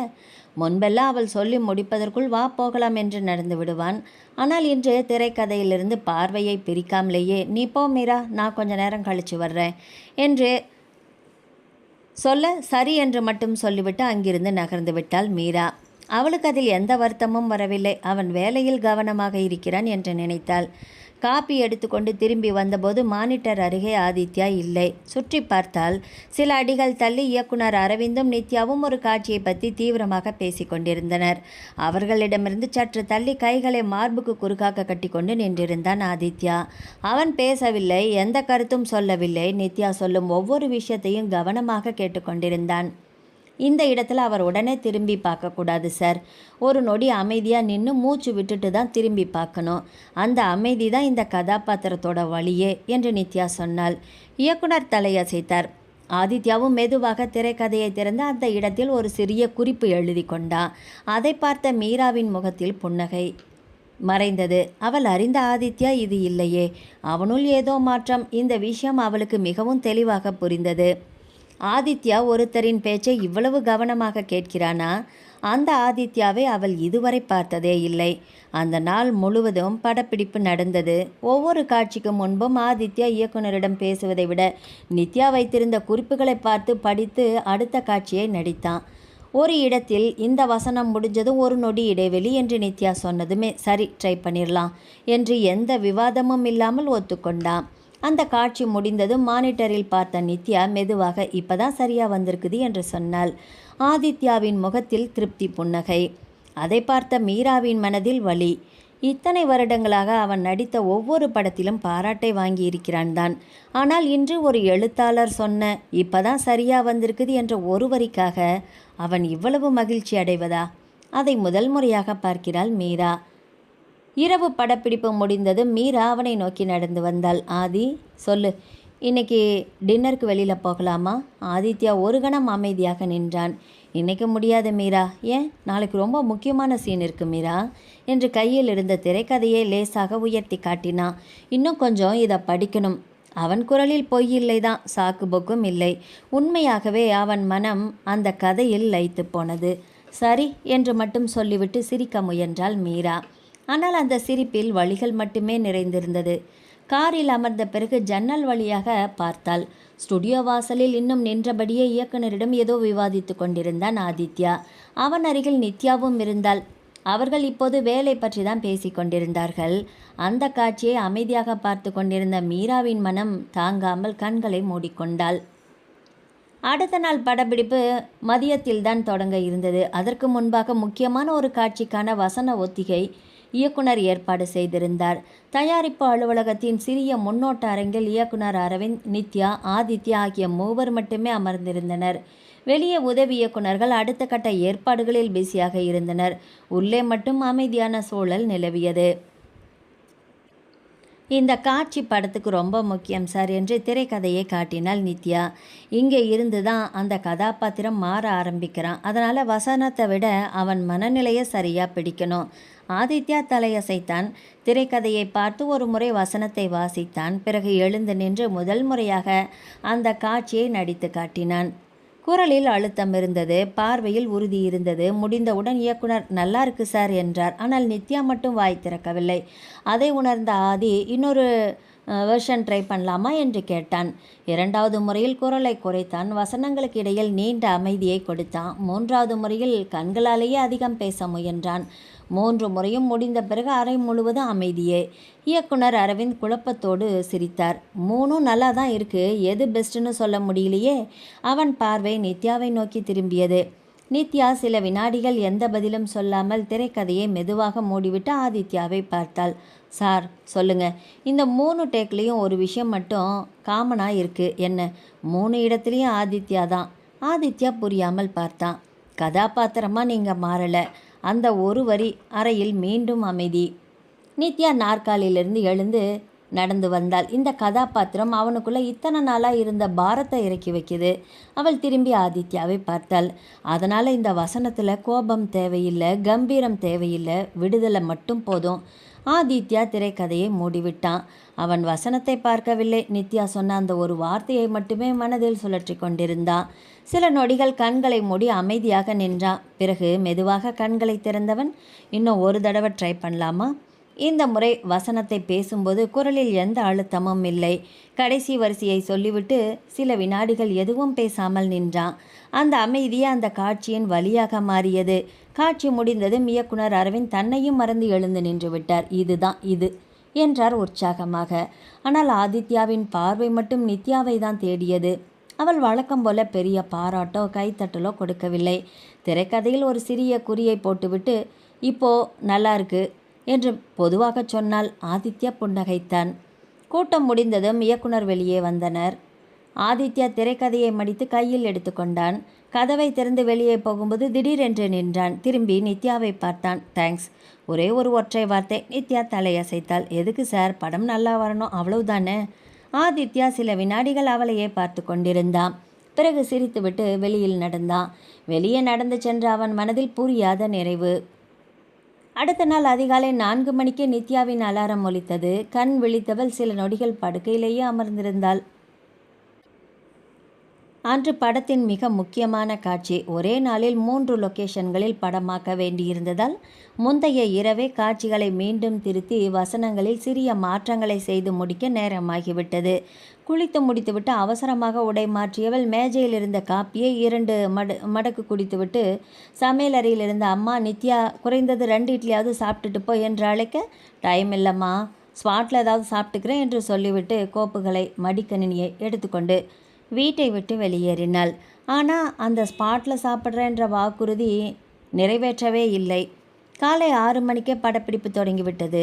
முதல் காட்சி முடியும் முன்பே 2வது காட்சிக்கான மாற்றங்கள். அதற்குள் கலை இயக்குனரிடம் செட் மாற்றம் பற்றிய விவாதம். அதன் பிறகு ஒளிப்பதிவாளருடன் கேமரா கோணம். அதன் பிறகு இயக்குனருடன் வசன மாற்றம். ஒவ்வொரு 5 நிமிடத்துக்கும் யாரோ ஒருவர் மேம் என்று அழைத்து கொண்டே இருந்தார்கள். அவளும் 1 நிமிடம் கூட உட்காராமல் அங்கும் இங்கும் நடந்து கொண்டே இருந்தாள். காலை உணவு வந்தது. மேம் சாப்பிடுங்க என்று தயாரிப்பு உதவியாளர் சொல்லிய போது, இப்போ வேண்டாம், இந்த ஷாட் முடிஞ்ச பிறகு என்று சொல்லிவிட்டாள். அந்த ஷாட் முடிந்ததும் அடுத்த ஷாட் ஆரம்பித்து விட்டது. நேரம் மதியம் 1:30 மணியையும் தாண்டிவிட்டது. அந்த நேரத்தில் கூட நித்யா ஒரு துளி தண்ணீர் கூட குடிக்கவில்லை என்பதை யாருமே கவனிக்கவில்லை. ஆனால் ஒருவன் மட்டும் கவனித்து கொண்டிருந்தான். அது ஆதித்யா. அன்று ஒவ்வொரு ஷாட்டுக்கும் நடுவில் அவன் பார்வை அறியாமலேயே நித்யாவை தேடிக்கொண்டே இருந்தது. ஒரு முறை தயாரிப்பு உதவியாளர் உணவு பெட்டியோடு அவள் அருகே வந்தான். மேம், அதை அங்கே வச்சிடுங்க என்று சொல்லிவிட்டு மீண்டும் திரைக்கதையை பார்த்து கொண்டே நடந்தாள். 10 நிமிடங்கள் கழித்து உணவு பெட்டி அங்கேயே இருந்தது. ஆதித்யா வேலைக்கு நடுவில் அவளை கவனிக்கும்போது திறக்கப்படாத அந்த பெட்டியை பார்த்தான். சாப்பிடலையா என்று கேட்க நினைத்தான். ஆனால் கேட்கவில்லை. மதியம் 2 மணி அளவில் உணர்ச்சி மிக்க ஒரு நீண்ட காட்சி படமாக்கப்பட்டது. காட்சி முடிந்ததும் அனைவரும் அடுத்த செட்டை நோக்கி நகர்ந்தனர். நித்யா இயக்குனரிடம் ஏதோ பேசிக்கொண்டே நடந்தாள். திடீரென்று அவளது குரல் நின்றது. கால்கள் தடுமாறின. கையில் இருந்த திரைக்கதை கீழே விழுந்தது. அடுத்த நொடியே அவள் மயங்கி கீழே சரிய போனாள். நித்யா என்ற குரல் செட் முழுவதும் ஒலித்தது. அவள் தரையில் விழுவதற்கு முன்பு வேகமாக ஓடி வந்து ஆதித்யா அவளை தாங்கி கொண்டான். அவளது முகம் வெளிரி போயிருந்தது. கண்கள் மூடியிருந்தன. நித்யா, கேட்குறீங்களா என்று அவளது கன்னத்தை மெதுவாக தட்டினான். எந்த அசைவும் இல்லை. அந்த ஒரு நொடி ஆதித்யாவின் இதயம் வேகமாக துடிக்க ஆரம்பித்தது. யாராவது டாக்டரை கூப்பிடுங்க என்று சத்தமாக கத்தினான். செட் முழுவதும் பதற்றம் பரவியது. தயாரிப்பாளர் ஓடி வந்தார். இயக்குனரோ என்ன செய்வதென்று தெரியாமல் நின்றார். ஆம்புலன்ஸ் வர்றதுக்கெல்லாம் டைம் ஆயிடுமே என்று யாரோ சொல்ல, ஒரு நொடி கூட யோசிக்காமல் நித்யாவை 2 கைகளிலும் தூக்கி கொண்டான் ஆதித்யா. காரை எடுத்துட்டு வாங்க என்று கத்திக்கொண்டே வேகமாக வெளியே ஓடினான். அந்த காட்சியை தூரத்தில் நின்று பார்த்து கொண்டிருந்த மீராவின் மனம் கனத்து போனது. ஆதித்யாவின் முகத்தில் அவள் இதுவரை பார்த்திராத பதற்றம் இருந்தது. அது ஒரு சக நடிகருக்கான கவலையா? அதையும் தாண்டி ஏதோ ஒரு உணர்வா? அந்த கேள்விக்கான பதில் இன்னும் மீராவுக்கு கிடைக்கவில்லை. ஆனால் ஆதித்யாவின் கைகளில் உயிரற்றபடி சாய்ந்திருந்த நித்யாவை பார்த்த அந்த நொடி மீராவின் மனதில் முதன்முறையாக ஒரு வலி கனமாக இறங்கி அமர்ந்தது. மருத்துவமனையின் அவசர சிகிச்சை பிரிவில் இருந்தால் நித்யா. குளுக்கோஸ் மெதுவாக நித்யாவின் கைகளில் இறங்கிக் கொண்டிருந்தது. அறை முழுவதும் அமைதியாக இருந்தது. சில நிமிடங்களுக்கு முன்பு வரை பரபரப்பாக இருந்த இயக்குனர் அரவிந்தும் உதவி இயக்குனர் சுரேஷும் இப்போது எந்த சத்தமும் இல்லாமல் வெளியே நின்று கொண்டிருந்தனர். படுக்கையில் படுத்திருந்த நித்யாவின் விரல்கள் லேசாக அசைந்தன. சில நொடிகள் கழித்து மெதுவாக கண்களை திறந்தாள். மேலே வெள்ளை நிற கூரை அருகில் நின்றிருந்த செவிலியர் கையில் ஓடிக்கொண்டிருந்த குளுக்கோஸ். என்ன நடந்தது என்று புரியாமல் சுற்றிலும் பார்வையை ஓட்டினாள். அந்த நேரத்தில் கதவை திறந்து கொண்டு உள்ளே வந்தார் இயக்குனர் அரவிந்த். எப்படி இருக்கீங்க மேம் என்று அக்கறையோடு கேட்டார். நான் என்று எழுந்திருக்க முயன்றாள் நித்யா. இல்லை எழுந்திருக்காதீங்க என்று செவிலியர் மெதுவாக தடுத்தார். நித்யா குழப்பத்தோடு இயக்குனரை பார்க்க, என்னாச்சு சார்? அரவிந்த் சிரித்தார். ஒன்றுமில்லை மேம், காலையிலேருந்து சாப்பிடாம வேலை பார்த்துட்டு இருப்பீங்க போல, அதனால தான் மயக்கம். அப்போது தான் அவளுக்கு ஞாபகமே வந்தது. இயக்குனர் ஒரு கணம் உதவி இயக்குனரை பார்த்து சிரித்தார். ஆதி சார் தான் உங்களை இங்கே தூக்கிட்டு வந்தார். நித்யா அமைதியாக கேட்டுக்கொண்டிருந்தாள். நாங்கள் ஆம்புலன்ஸ் வரட்டோன்னு சொன்னோம், ஆனால் அவர் தான் கேட்கல. டைம் வேஸ்ட் பண்ணாதீங்கன்னு சொல்லிட்டு நேராக காரை எடுத்துகிட்டு கிளம்பிட்டாரு. உதவி இயக்குனர் சுரேஷும் தலையசைத்தார். உண்மையாகவே ரொம்ப பதறிட்டார் மேம் ஹாஸ்பிட்டல் வர்ற வரைக்கும். நித்யா எதுவுமே பேசவில்லை. அவளது பார்வை குளுக்கோஸ் பாட்டிலை தாண்டி வெறுமையை நோக்கி சென்றது. அவள் மனதில் மட்டும் ஒரு காட்சி மீண்டும். இதுவரை அவள் பார்த்த ஆதி ஒளி விளக்குகள் வாழும் ஒரு பெரிய நட்சத்திரம். தன்னை தவிர வேற எதையுமே பெரிதாக நினைக்காத ஒரு மனிதன். அப்படித்தான் அவள் நினைத்திருந்தாள். ஆனால் இன்று அந்த எண்ணத்தில் ஒரு சிறிய விரிசல் விழுந்திருந்தது. அவள் நினைத்த மனிதனுக்கும் இன்று நடந்த மனிதனுக்கும் நிறைய வித்தியாசம் இருந்தது. அதே நேரத்தில் கதவு திறக்க வெளியே டாக்டரிடம் பேசிக்கொண்டிருந்த ஆதித்யா உள்ளே வந்தான். நித்யா கண் விழித்திருப்பதை பார்த்ததும் அவன் முகத்தில் இருந்த பதற்றம் கொஞ்சம் குறைந்தது. இப்போ எப்படி இருக்கீங்க என்று மிகவும் இயல்பாக கேட்டான். நல்லா இருக்கேன் என்று மெதுவாக பதிலளித்தாள் நித்யா. சில நொடிகள் இருவருக்கும் இடையில் அமைதி. பிறகு நித்யா அவனை பார்த்து சொன்னாள், தேங்க்ஸ். ஆதித்யா சிரித்தான். இதுக்கெல்லாம் தேங்க்ஸ் சொல்லாதீங்க, அதுக்கு பதில் நேரத்துக்கு சாப்பிட்டுட்டு வேலையை பாருங்க, அதுவே போதும் என்று மென்மையாக சிரித்து கொண்டே சொன்னான். அப்புறம் அந்த இடத்துல யார் இருந்தாலும் அதைத்தான் நான் பண்ணியிருப்பேன் என்று சாதாரணமாக சொல்லிவிட்டு, இனிமேல் வேலை முக்கியம்தான், ஆனால் அதுக்கு முன்னாடி உடம்பும் முக்கியம் என்று அமைதியாக சொன்னான். நித்யா அவனை பார்த்து கொண்டிருந்தாள். அந்த ஒரு நொடி அவன் மனதில் இருந்த மாஸ் ஹீரோ என்ற பிம்பம் மங்கியது. அதற்கு பதிலாக ஒரு நல்ல மனிதனின் முகம் தெரிய ஆரம்பித்தது. அந்த மாற்றம் அவள் மனதை தொட்டது. மருத்துவமனையில் நடந்த சம்பவத்துக்கு பிறகு 2 நாட்கள் கடந்திருந்தது. நித்யா மீண்டும் வழக்கம் போல படப்பிடிப்பு தளத்துக்கு திரும்பியிருந்தாள். செட்டில் நுழைந்தவளை பார்த்ததும் இப்போ உடம்பு எப்படி இருக்கு என்று ஆதித்யா இயல்பாக கேட்டான். நல்லா இருக்கேன் சார் என்று.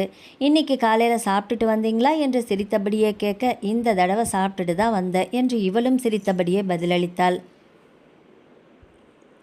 ஒரு காட்சியை பற்றி விவாதிக்க ஆரம்பித்தார்கள். உரையாடல் நீண்டது. ஒவ்வொரு காட்சிக்கு முன்பும் ஒவ்வொரு இடைவெளியிலும் இருவரும் திரைக்கதையை பற்றி தான் பேசி கொண்டிருந்தார்கள். மீரா அமைதியாக அவற்றையெல்லாம் கவனித்தாள். முன்பெல்லாம் இடைவேளை என்றால் ஆதித்யா அவளை தேடி வருவான். இன்று இடைவேளை என்றால் கூட திரைக்கதை கையில் இருக்கும் நித்யாவை தேடி செல்கிறான். முன்பெல்லாம் ஷார்ட் முடிந்ததும் மீரா எப்படி இருந்தது என்று கேட்பான். இன்று மானிட்டரை பார்த்துவிட்டு நித்யா இந்த டேக் ஓகேயா என்று கேட்கிறான். அந்த மாற்றம் ஒரே நாளில் நடந்ததல்ல, ஆனால் இன்று அது மீராவின் கண்களுக்கு மிக தெளிவாக புரிந்தது. மாலை வீட்டிற்கு வந்த மீரா வழக்கத்துக்கு மாறாக அமைதியாக இருந்தாள். அவளது அம்மா அவள் முகத்தை பார்த்ததும், என்னம்மா என்று அருகில் அமர்ந்தார். சில நொடிகள் அமைதியாக இருந்தவள், அம்மா ஆதி மாறிட்டார் என்று மட்டும் சொன்னாள். அது எனக்கு தெரியும் என்றால் அவளது அம்மா. மீரா அதிர்ச்சியோடு பார்க்க, உனக்கு முன்னாடியே எனக்கு தெரியும். ஆதி உன்னை மனசார விரும்பி இருந்தானா எப்போவோ கல்யாணத்துக்கு சம்மதிச்சிருப்பானே. அதுக்கு அவன் பிடி கொடுக்கலன்னும் போதே உன்மேலே அவனுக்கு எந்த இன்ட்ரெஸ்ட்டும் இல்லைன்னு தானே அர்த்தம். அது உனக்கு புரியலையா? எனக்கு புரிஞ்ச அளவுக்கு கூட நீ புரிஞ்சிக்காத முட்டாளாக இருந்திருக்கிறியேடி. மீராவின் கண்கள் கலங்கியது. அம்மா, நீ ஒரு விஷயம் மட்டும் நல்லா ஞாபகத்தில் வச்சுக்கோ மீரா. அவர் அவளது கையை பிடித்தார். ஒரு நடிகையாக நீ இப்போ தான் மேலே மேலே போயிட்டே இருக்க. உன்னோட வாழ்க்கையை நீ இன்னும் நிறைய தூரம் கடக்கணும். ஒரு மனிதனை நம்பி உன்னோட எதிர்காலத்தை நீ வீணாக்கிக்காத. மீரா அமைதியாக கேட்டுக்கொண்டிருந்தாள். ஆதித்யா உன்னை உண்மையாக காதலிச்சானா அவன் உன்னை தேடி வருவான். அப்படி வரலைன்னா நீ உன் வாழ்க்கையில் வெற்றி பாதையை நோக்கி நீ விடாமல் ஓடணும். அவனுக்காக நீ காத்திருக்க வேண்டிய அவசியமே இல்லை. அந்த வார்த்தைகள் மீராவின் மனதில் ஆழமாக பதிந்தது. நீ இப்போ ஒரு முடிவு எடுத்துக்கோ. இனிமே உன்னோட கவனம் நடிப்பில் மட்டும்தான் இருக்கணும். தேசிய விருது வாங்குற அளவுக்கு நடி. உன்னை தேடி கதைகள் வரணும். ஒரு நடிகனோட மனைவியாக இல்லாமல் ஒரு சிறந்த நடிகையாக மக்களுக்கு உன்னை அறிமுகப்படுத்திக்கோ. மீரா மெதுவாக தலையசைத்தாள். அந்த இரவு ஆதித்யாவுக்கு அவள் அழைக்கவே இல்லை, செய்தியும் அனுப்பவில்லை. மறுநாள் செட்டுக்கு வந்தபோது கூட வழக்கம் போல சிரித்தாள், மரியாதையாக பேசினாள். ஆனால் அவள் தேடி போய் ஆதித்யாவிடம் பேசவே இல்லை, அவனுக்காக காத்திருக்கவும் இல்லை. தன் காட்சிகள் முடிந்ததும் அமைதியாக தன் வேலையை பார்க்க போய்விட்டாள்.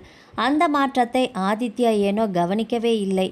ஏனென்றால் அவனுடைய மனம் அந்த நேரம் முழுவதும் திரைக்கதையிலும் அதன் அருகே நின்று ஒவ்வொரு காட்சியையும் உயிர்ப்பித்து கொண்டிருந்த நித்யாவிடமுமே மூழ்கியிருந்தது. மாலை 6 மணிக்குள் அன்றைய படப்பிடிப்பு முடிந்துவிட்டது. வழக்கம் போல அனைவரும் தங்களது கார்களை நோக்கி நடக்க ஆரம்பித்தனர்.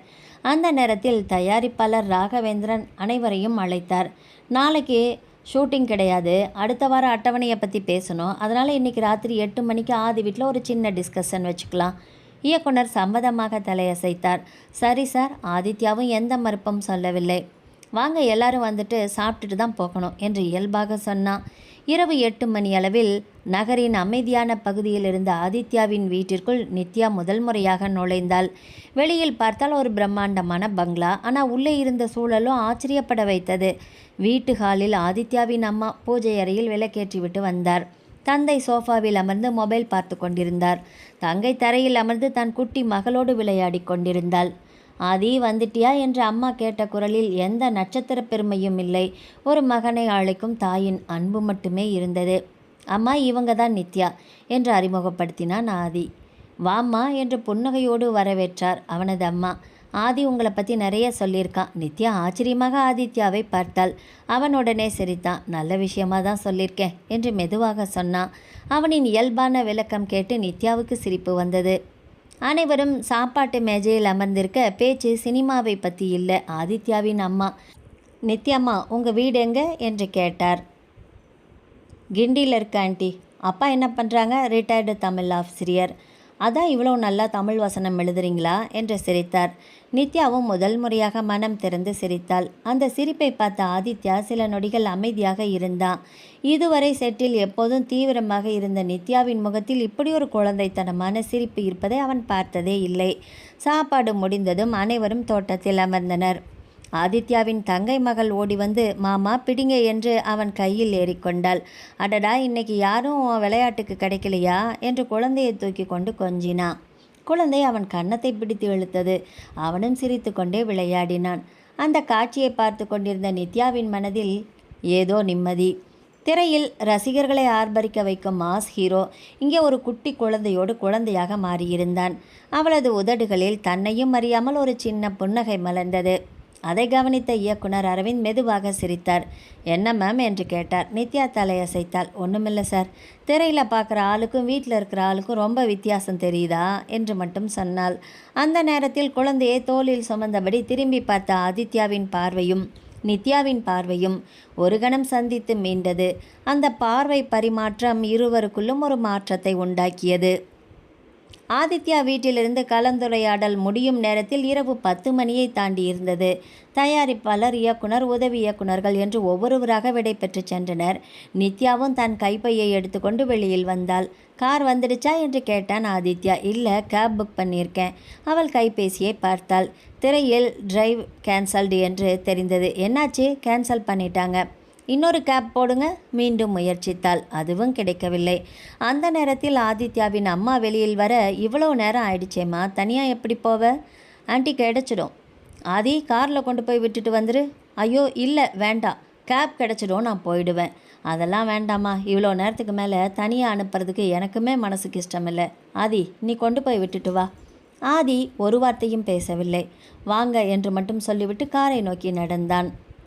கார் நகர ஆரம்பித்தது. சில நிமிடங்கள் இருவரும் அமைதியாக இருந்தனர். வழக்கம் போல அமைதியை உடைப்பது நித்யா தான். இந்த முறை ஆதித்யா தான் பேச ஆரம்பித்தான். உங்கள் அப்பா தமிழ் ஆசிரியரா? ஆமாம். அதனால தான் வசனத்தில் அந்த இயல்பு வருதா? நித்யா சிரித்தாள். அப்பாவுக்கு பெருமை தான், ஆனால் நான் எழுதுறத அவர் இன்றைக்கும் கிழிச்சு போட்டுட்டு தான் இருப்பார். ஏன்? இது புத்தக தமிழ், மனுஷன் பேசுகிற தமிழ் இல்லைன்னு சொல்லுவார். ஆதித்யா சிரித்தான். அப்படியா? ஆமாம். அதனால தான் நான் அதிகமாக மக்கள் நடமாடுற இடத்துல பேசுகிறத கவனிப்பேன். டீ கடையில் பேசுகிறவங்க, பஸ்ஸில் பேசுகிறவங்க, ஏன் வீட்டில் சண்டை போடுறவங்க, அவங்க தான் எனக்கு டைலாக் நிறைய எழுதி கொடுக்குறாங்க. ஆதித்யா அமைதியாக கேட்டுக்கொண்டிருந்தான். அதனால தான் என்று சொல்லிவிட்டு அவளை பார்த்தான். உங்கள் வசனத்தை பேசுகிறப்போ உயிரோட்டமாக இருக்குது. நித்யா முதல் முறையாக அவனை நேராக பார்த்தாள். தேங்க்ஸ். இது நீங்கள் சொன்னது ஒரு எழுத்தாளருக்கு பெரிய பாராட்டு. கார் மெதுவாக அவள் வீட்டு தெருவுக்குள் நுழைந்தது. இங்கே தான் நிறுத்திக்கோங்க என்றாள். ஆதித்யா காரை நிறுத்தினான். கீழே இறங்கிய நித்யா கதவை மூடிவிட்டு மீண்டும் குனிந்து ஜன்னல் வழியாக பார்த்தாள். ஆதி அவன் திரும்பி பார்த்தான்.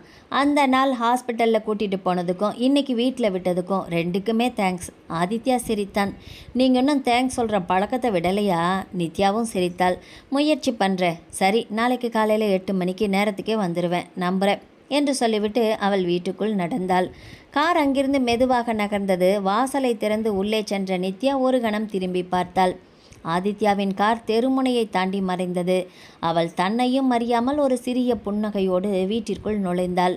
அதே நேரத்தில் காரை ஓட்டிக்கொண்டிருந்த ஆதித்யாவின் முகத்திலும் ஒரு விசித்திரமான புன்னகை. அடுத்த நாள் காலை படப்பிடிப்பு தளத்தில் வழக்கம் போல பரபரப்பு நிலவி கொண்டிருந்தது. ஒவ்வொருவரும் தங்களது வேலையில் மூழ்கியிருந்தனர். குட் மார்னிங் ஆதி என்று புன்னகையோடு வந்தாள் நித்யா. இப்பொழுதெல்லாம் இயல்பாக பேசிக்கொண்டார்கள். குட் மார்னிங் என்று பதிலளித்தான். பிறகு காட்சிகளை பற்றி பேசிக்கொண்டிருந்தார்கள். அவர்களுடைய பேச்சில் எந்த தயக்கமும் இல்லை, எந்த செயற்கைத்தனமான நெருக்கமும் இல்லை. நீண்ட நாட்களாக பழகிய நண்பர்களைப் போல தான் உரையாடி கொண்டார்கள். அந்த நேரத்தில் மீரா செட்டுக்குள் நுழைந்தாள். தூரத்தில் நின்றபடியே அவர்களை பார்த்தாள். இருவரும் சினிமாவை பற்றி தான் பேசிக்கொண்டிருந்தார்கள். ஆனால் அந்த உரையாடலில் இருந்த இயல்பை அவள் தெளிவாகவே உணர்ந்தாள். அந்த நேரத்தில் அவளது மேனேஜர் வேகமாக ஓடி வந்தார். மேம், ஒரு நல்ல நியூஸ். என்ன? மும்பையிலிருந்து பெரிய பேனர் ஒரு படம் பேசுகிறாங்க, ஹீரோயின் சென்ட்ரிக் சப்ஜெக்ட். மீரா ஆச்சரியமாக பார்த்தாள். எப்போ? இன்னைக்கு வீடியோ மீட்டிங். அவள் அமைதியாக தலையசைத்தாள். சரி, மத்தியானம் பேசலாம். மதிய இடைவேளையில் தயாரிப்பு அலுவலக அறையில் வீடியோ அழைப்பு நடந்தது. மும்பை தயாரிப்பாளர் கதையை சொன்னார். இந்த படம் முழுக்க உங்களை சுற்றி தான் நகருது. தேதிகள் மட்டும் ஓகேனா உடனே ஒப்பந்தம் போட்டுக்கலாம். மீரா எதுவுமே அவசரப்படவில்லை. ஒரு நாள் டைம் கொடுங்க என்று மட்டும் சொன்னாள்.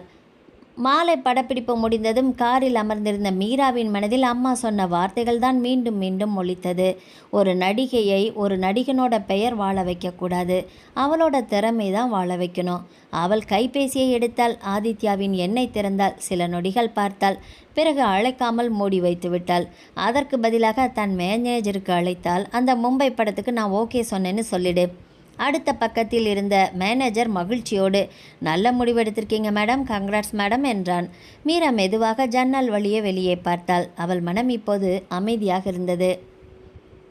அதே நேரத்தில் செட்டில் அடுத்த நாள் காட்சிக்கான விவாதம் முடிந்து அனைவருமே கிளம்பி கொண்டிருந்தார்கள். நித்யா தன் கோப்புகளை எடுத்து கொண்டிருந்தாள். நித்யா என்று அழைத்தான் ஆதித்யா. என்ன ஆதி, நாளைக்கு அந்த கிளைமேக்ஸ் சீன் இல்லை? ஆமாம், ஒரு ஐடியா தோணுச்சு, சொல்லு.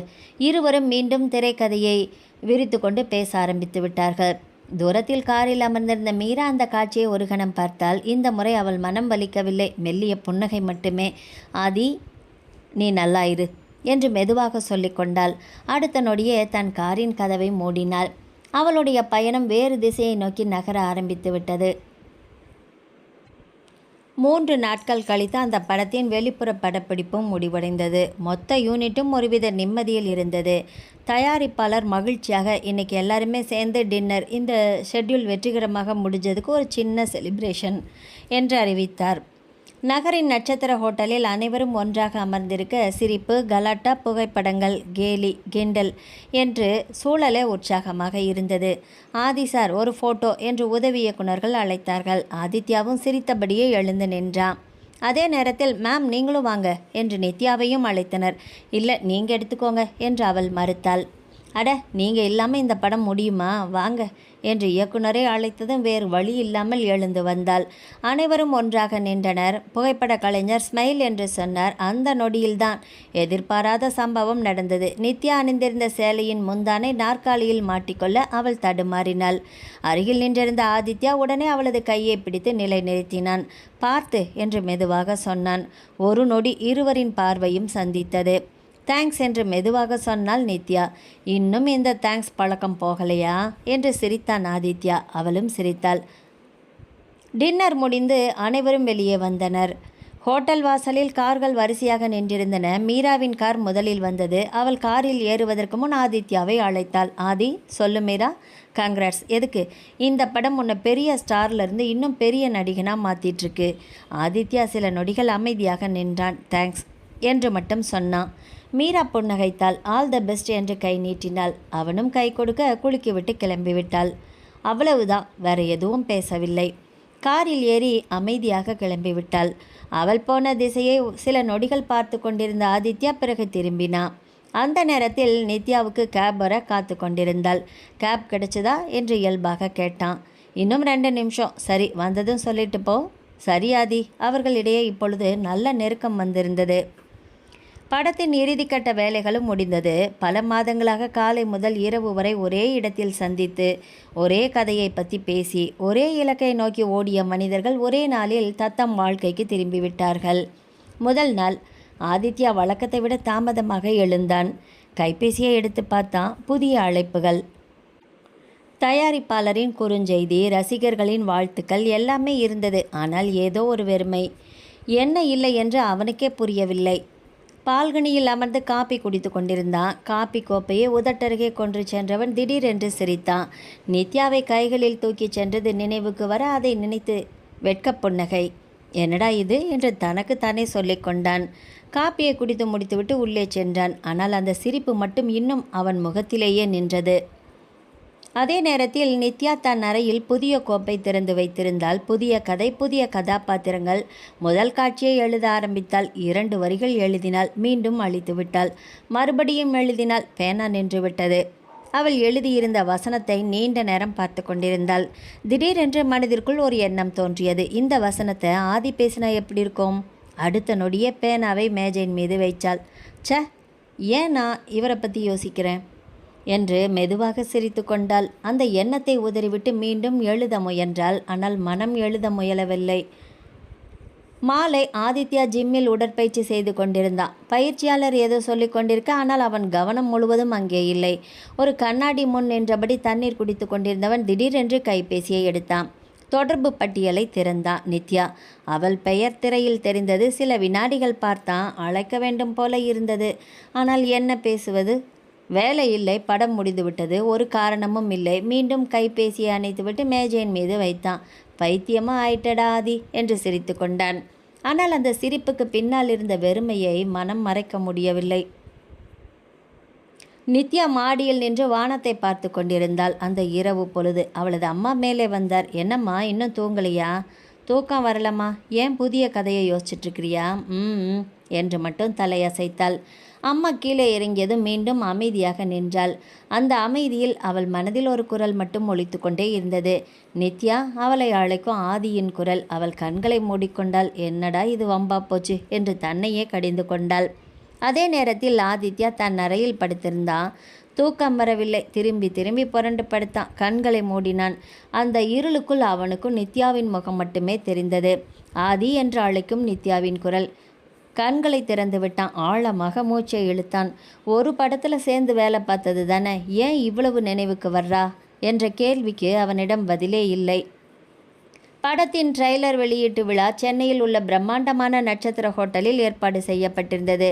திரைப்பட உலகின் முக்கிய பிரபலங்கள், ஊடகங்கள், ரசிகர்கள் என்று அரங்கம் முழுவதும் கூட்டம் நிரம்பியிருந்தது. ஆதித்யா காரிலிருந்து இறங்கி உள்ளே வந்தான். வழக்கம் போல கேமராக்கள் மின்னின. ஆதி சார், இங்கே பாருங்க, ஒரு ஃபோட்டோ என்று புகைப்பட கலைஞர்கள் குரல் கொடுத்தனர். அவன் புன்னகையுடன் அனைவருக்குமே போஸ் கொடுத்தான். ஆனால் அரங்கத்திற்குள் நுழைந்த பிறகு அவனுடைய பார்வை தன்னை அறியாமல் கூட்டத்திற்குள் தேடியது. அதே நேரத்தில் மறுபக்க வாசல் வழியாக நித்யா உள்ளே வந்து கொண்டிருந்தாள். எளிமையான பட்டுப்புடவை, லேசான ஒப்பனை, கையில் ஒரு சிறிய கைப்பை. பல நாட்களுக்கு பிறகு இவ்வளோ பெரிய நிகழ்ச்சியில் கலந்து கொண்டதால் சுற்றிலும் பார்த்தபடியே மெதுவாக நடந்தாள். திடீரென்று நித்யா என்று குரல் கேட்டது. திரும்பி பார்த்தால் சில அடிகள் தள்ளி ஆதி நின்றிருந்தான். இருவரும் சில நொடிகள் அப்படியே ஒருவரை ஒருவர் பார்த்து கொண்டனர். எப்படி இருக்க என்று முதலில் கேட்டான். ஆதித்யா தான்.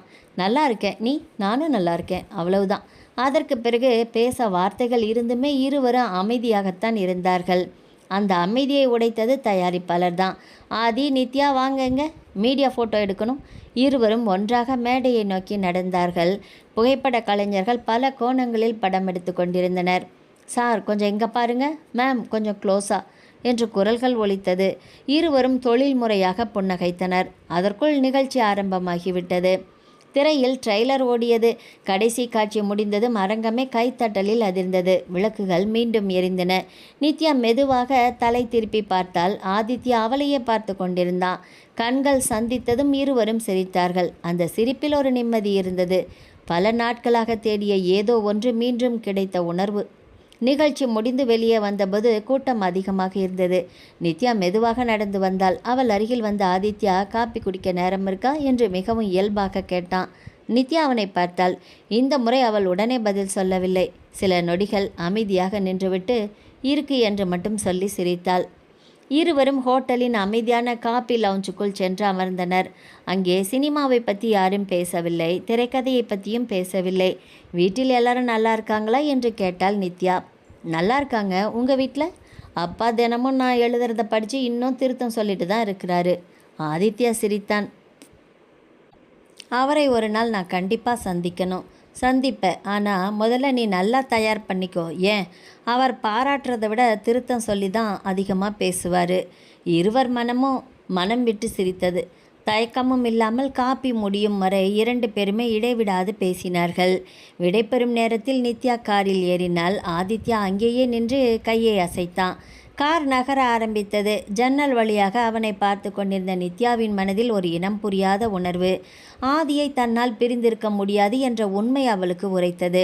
அதே நேரத்தில் கார் கண்ணுக்கு தெரியாமல் மறையும் வரை பார்த்து கொண்டிருந்த ஆதித்யாவின் மனமும் நித்யாவை விரும்புவதை உணர்ந்து கொண்டது.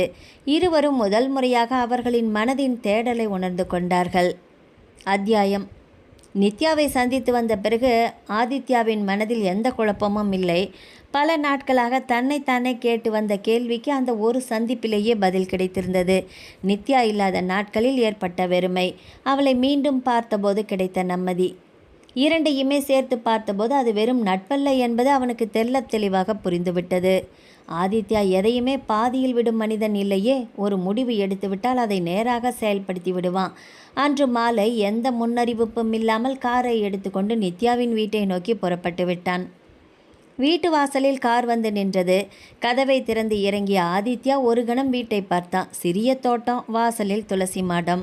முன் வராந்தாவில் நாற்காலியில் அமர்ந்து ஒரு புத்தகத்தை படித்து கொண்டிருந்தார் நித்யாவின் தந்தை.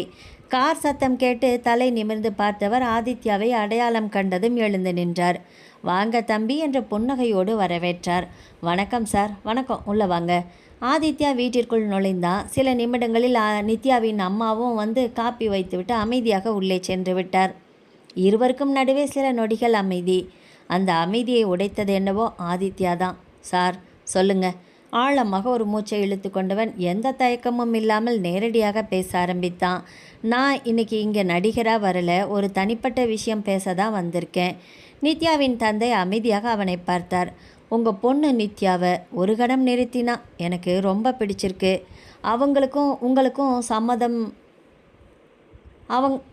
உங்களுக்கும் சம்மதம்னா அவங்கள நான் கல்யாணம் பண்ணிக்க ஆசைப்படுறேன். மீண்டும் அமைதி. நித்யாவின் தந்தை அவனை நீண்ட நேரம் பார்த்து கொண்டிருந்தார். நித்யாவுக்கு இது தெரியுமா என்று மெதுவாக கேட்டார். இல்லை சார், முதல்ல உங்ககிட்ட சொல்லணும்னு தான் எனக்கு தோணுச்சு. உங்கள் சம்மதம் இல்லாமல் நான் அவங்கக்கிட்ட இதை பற்றி பேச விரும்பலை. அந்த ஒரு பதில் நித்யாவின் தந்தையின் முகத்தில் மெலிதான புன்னகையை வரவழைத்தது. ஒரு நிமிஷம் என்று சொல்லிவிட்டு உள்ளே சென்றார். சில நொடிகளில் நித்யா என்று அழைத்தார். அறையிலிருந்து வெளியே வந்த நித்யா ஹாலில் அமர்ந்திருந்த ஆதித்யாவை பார்த்ததும் ஒரு கணம் திகைத்து நின்றாள். ஆதி என்று ஆச்சரியமாக கேட்டாள். அவன் அமைதியாக புன்னகைத்தான். நித்யாவின் தந்தை இருவரையும் மாறி மாறி பார்த்தார்.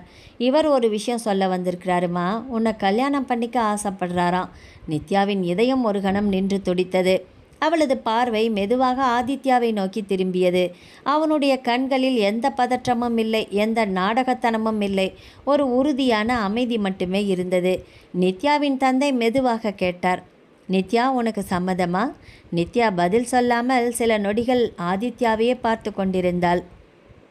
இவன் தன்னிடம் காதலை சொல்லவில்லை, தன் பெற்றோரிடம் மரியாதையாக சம்மதம் கேட்டு வந்து நிற்கிறான். அந்த எண்ணமே அவளது மனதை முழுவதுமாக நிரப்பியது. அவளது உதடுகளில் மெதுவான புன்னகை.